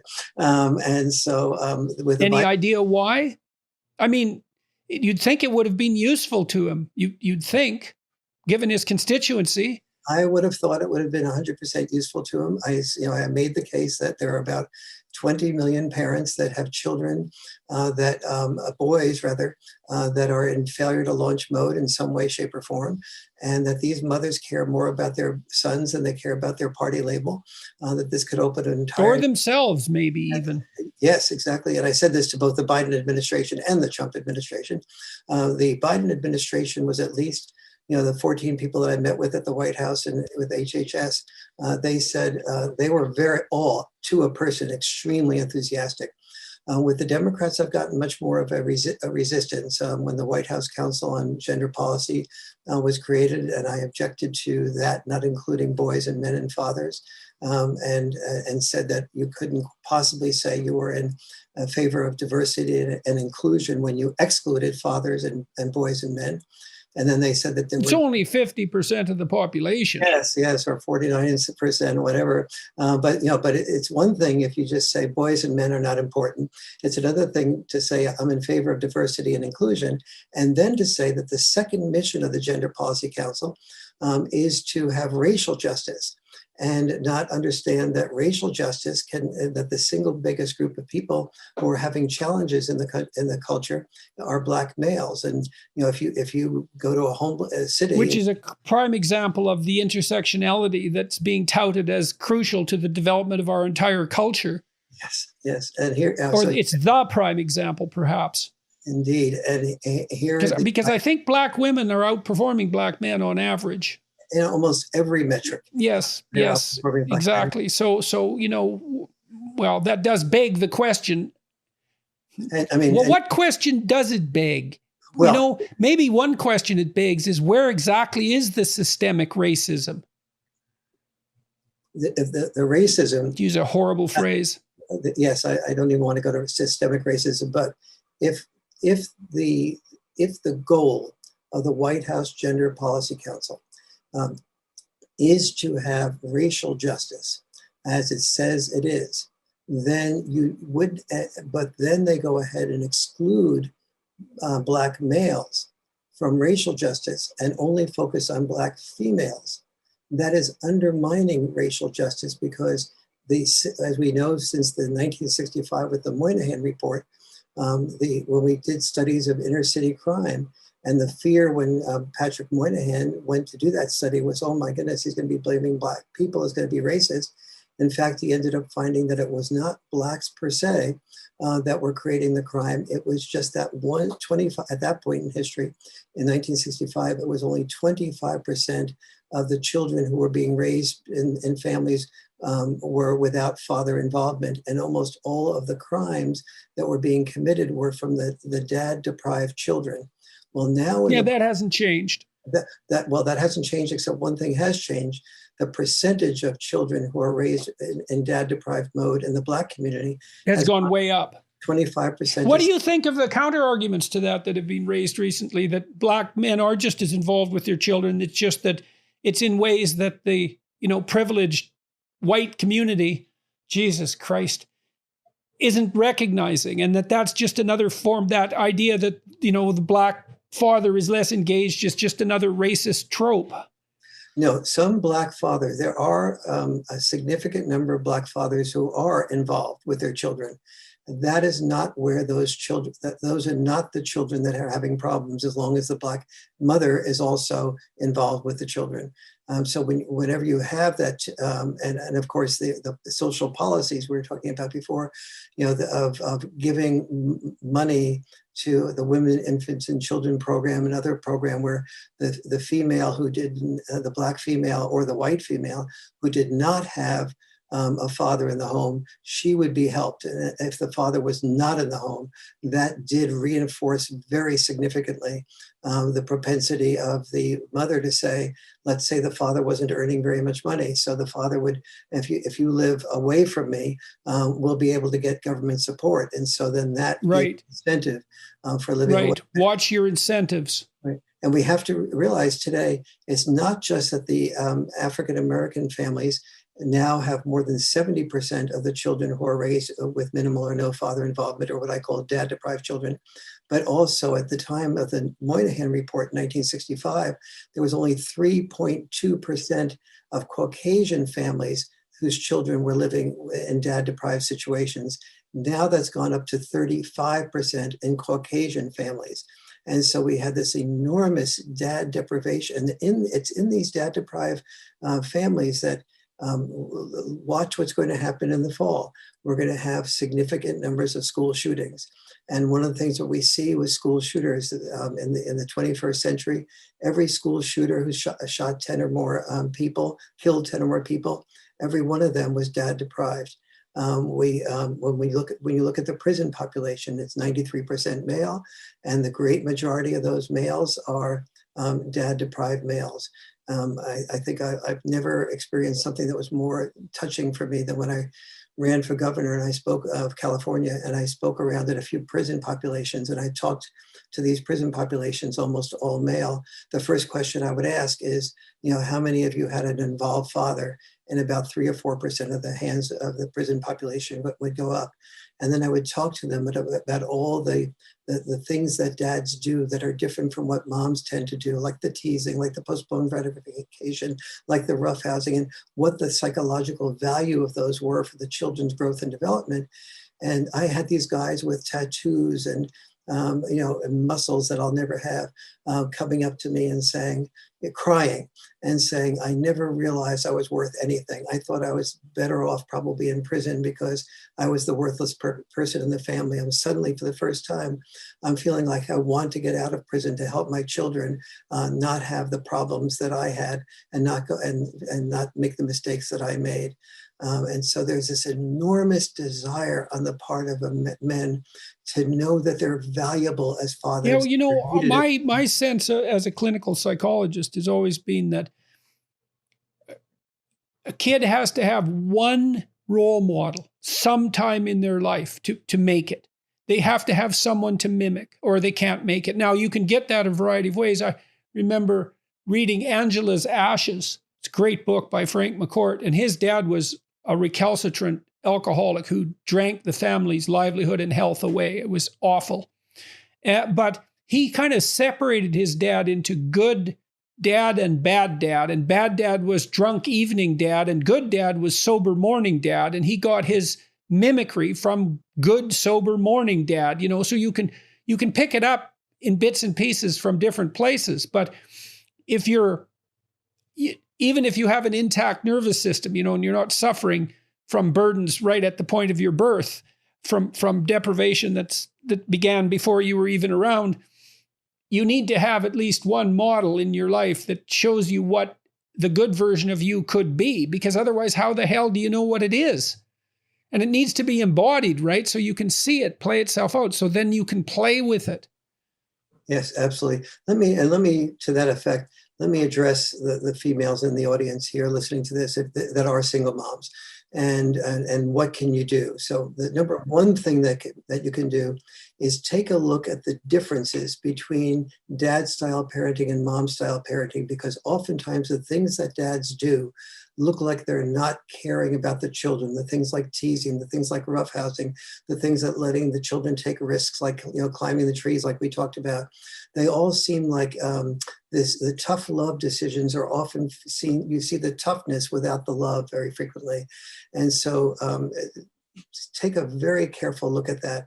Make sure that if you still have the dad at all around or available, that you get into family dinner night discussions where everybody learns how to listen to everybody else's perspective in the family, learn how to do a negotiating of that checks and balance parenting. But if it's absolutely impossible to get the biological father involved, and I'm afraid that the biological father, children do better with the biological father than they do with the stepfather, mostly for the step parent elevates risk for abuse by 100-fold, if I remember correctly. It's a very stepfathers almost always are never allowed to be more than advisors.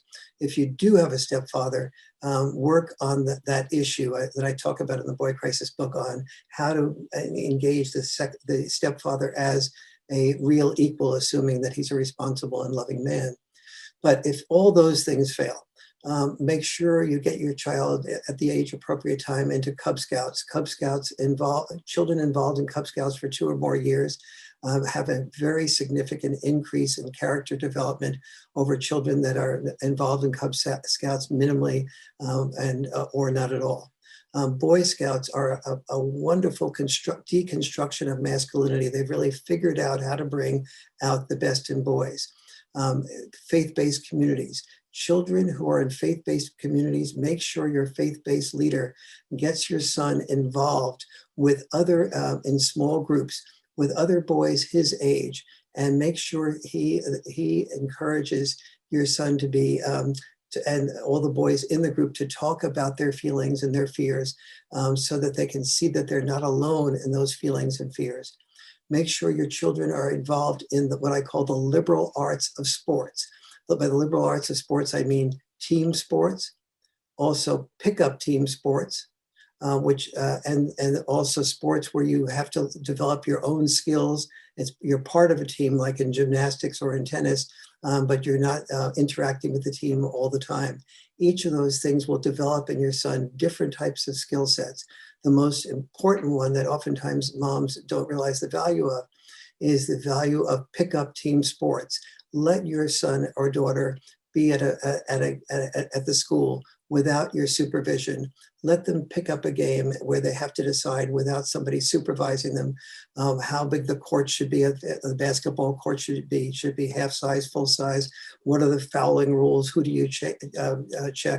It's perfect developmental skills for being an entrepreneur and being able to make decisions without supervision. Obviously, team sports are pretty obvious what their benefits are, and developing skills that aren't dependent on this team are part of the liberal arts of sports. So spend time in the Boy Crisis book looking at what you can do as a single mom. Yeah, well, one of the things I liked about your books and Why Men Earn More as well is that they're full of information, but they're also practical. And they have practical advice. Here's things you can actually do, which is something people apparently appreciate about my books. So it's nice to have it detailed down to the level of action. I want to close because I know we've exhausted you. Why did you receive such? I would like to know why you think you didn't get more traction with the Trump people, but then I would like you to tell me what's up with the Democrats. Why did you get rejected so out of hand when you put forward these perfectly reasonable propositions, which in principle should be in accordance with what they're claiming to support?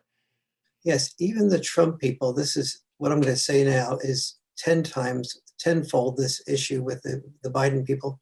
But even the Trump people were fearful that the single mother would feel criticized, and they were afraid of losing the support from her. And so that was what I heard behind the scenes was the gap between it being very much recommended by the people that I spoke with versus actually having a presentation delivered by Trump. The other thing was that they were fearful that it would call attention to Trump's failed marriages and his womanizing, and they didn't want to open that door. So those were the two on the Trump side. From the Biden side, the best example of this is when I went to Iowa and I interviewed 9 of the presidential candidates that were Democrats. And most of them were very excited, especially Andrew Yang and Senator John Hickenlooper, were very excited about what I was saying. Andrew Yang already had a mastery of what was what the problems were with boys. He was on the tip of maybe being able potentially to talk about the issue. When I finished talking with both Andrew Yang and Hickenlooper, especially with Andrew Yang, the female campaign manager came up to me and said, "I'm sorry, Warren, we just cannot have him talk about these issues. This will alienate our feminist base. This will alienate women who are single moms. It will not, and we want also many of the women who are divorced. We want them not to feel that they won't have the choice of going off and starting a new life and bringing their children to a new location with a new man." And so we are afraid of losing those two. Yes, well, and to hell with the old man. Yes. And so it was really, and they were honest with me. That's the good news. The bad news is they were, this was the case. And so when the Biden administration created the White House Gender Policy Council, which was a day or two before he was actually inaugurated, and it was focused on women and girls, and and both Black women and girls and white women and girls. I protested and talked with Jen Klein, who's the co-chair, about this many times. And her only answer over and over again was, "Warren, President Biden cares about men and boys. Warren, President Biden cares about the fathers." And my response, my constant hammering of her about, well, then it should be written into the White House Gender Policy Council to create these father warrior programs, to create these programs, of dozens of which I suggested, that could increase and improve the lives of boys and men. And I was met with no answer, like just. So what's the problem? What's the problem as far as you're concerned? We might as well have it right out. What the hell's going on? In Jen Klein's case, and in the feminist, in the liberal political leadership, and the Democrats, it is just a fundamentally and totally honest belief that women have it worse than men. That boys and men, and the constant image that comes up for the political liberals is, Warren. Right. So it's the classification of the world by sex that's the problem. It isn't who has problems and how do we help them. It's the classification first and the problem second. We live in a patriarchal world dominated by men who made the rules to benefit men at the expense of women. The proof of that, Warren, is that look at who's at the top of the political ladder. Look at who's the top of the corporate ladder. Look at who's the top of even the religious ladder. Right. So it's right back to where we started, which is identify that tiny minority of men who are hyper successful, generalize that to the masculine universe at large, and to hell with those that are in the middle or the bottom, which is, so what is that, hypergamy in female politics? Is it the same thing? And it is not the realization that the men at the top are often at the top. They're earning that more money, not because they feel more fulfilled or this is their choice. They felt obligated to earn money that somebody else spent while they died sooner. Right. So it's not even true for the people who have the privilege, much less true for men anywhere else on the hierarchy. Correct. And when I say to them things like, it isn't male privilege. Do you consider it male privilege for every generation during their war to train the boys and the men to be the ones that died in war so that you could be protected and saved? And it's just like closed mouth. What about the legislation? That's become a real issue in Korea. Yes. In South Korea. Actually, I didn't know that. Yes. Yes, there are no shortage of men who are not thrilled about the fact that they are conscripted for 2 years and the women aren't. Now, my sense is, well, the women pay their dues in childbirth and pregnancy, and, but nonetheless, it's an issue, and it's producing no shortage of resentment and friction among young Koreans. And here in the United States, it's still the law, which is probably the most unconstitutional law that most violates the 14th Amendment's equal protection laws. It is still the law in the United States that your son who's 18 must register for the draft. If he doesn't, he could be fined $250,000. He could be put in prison for a year or two. In 42 states, he can lose his driver's license if he doesn't register for the draft. And there's a whole series of other, he could never go to a school that gets federal money, which is virtually every school, including private schools. This is all the punishment that men have. Your son has if he's 18 and doesn't register for the draft. The punishment for females is zero because they don't have to register for the draft. They have the option to join. So what do you think of that, Warren? Like the old-fashioned patriarchal part of me thinks, I think two ways at the same time, unfortunately about that. I think, I do believe to some degree that that's the balancing of the scales, that as you pointed out in your own book, men die in war and women die in childbirth. Now, they don't die in childbirth so much anymore, but they did, and in great numbers, and it was terrible pain and all of the privation that went along with that obligatory responsibility. A tremendous amount of that has been ameliorated. Not all of it, but a tremendous amount. Thank God for technological progress. And so, but having said that, well, it doesn't sit well. The idea of women drafted for frontline combat doesn't sit well with me. Yes, and I think there's an answer to that, which is we don't have to draft people for frontline combat. There are men that are not suited to that. There are women that are not suited to that. But but I think a good solution would be either you don't have registration for the draft, which creates a different set of problems and not having a ready group ready. But you have people register at the age of 18 for some type of service of, say, 6 months or more. And then you mark off the type of service that your personality, that your contribution can make. You could be a healthcare frontline worker. You can be a volunteer in this way or that way. Mm-hmm. So if there's mandatory service, it's mandatory for all, but the service itself can differ, and everyone could have some choice in that. And who knows? Maybe there'd be enough people pick frontline combat to fill the necessary places. It's possible. I mean, there are people who are constitutionally inclined towards that. And if there isn't enough people for that, then you do a supply and demand type of phenomenon. You raise the income for the people who do volunteer. Right. Which would be, exactly. That would be the equitable way of dealing with it is increase the hazard pay. Yes, exactly. Right. And you'd watch the demand, you'd watch the supply increase. Exactly. Because there'd be people who are right on the line, right on the edge. Exactly. Right. Any final things to say? Yeah, I guess maybe the most important thing I'd like us to all get is that there are so many things like #MeToo that are so valuable for us to hear the pain and the experience that women go through. But #MeToo as a monologue is a disaster because it needs to be a dialogue. Yeah, just like it needs to be a dialogue between men and women in a family. Exactly. We need to hear that men have pain, men have all these the 50 plus developmental challenges that I talk about, that men feel lonely, isolated, why men suffer more, because one thing we need to do it just for compassion. Secondly, there's so many misunderstandings and anger that is happening we say on the one hand, we have toxic masculinity. They don't express their feelings. They don't say who they are.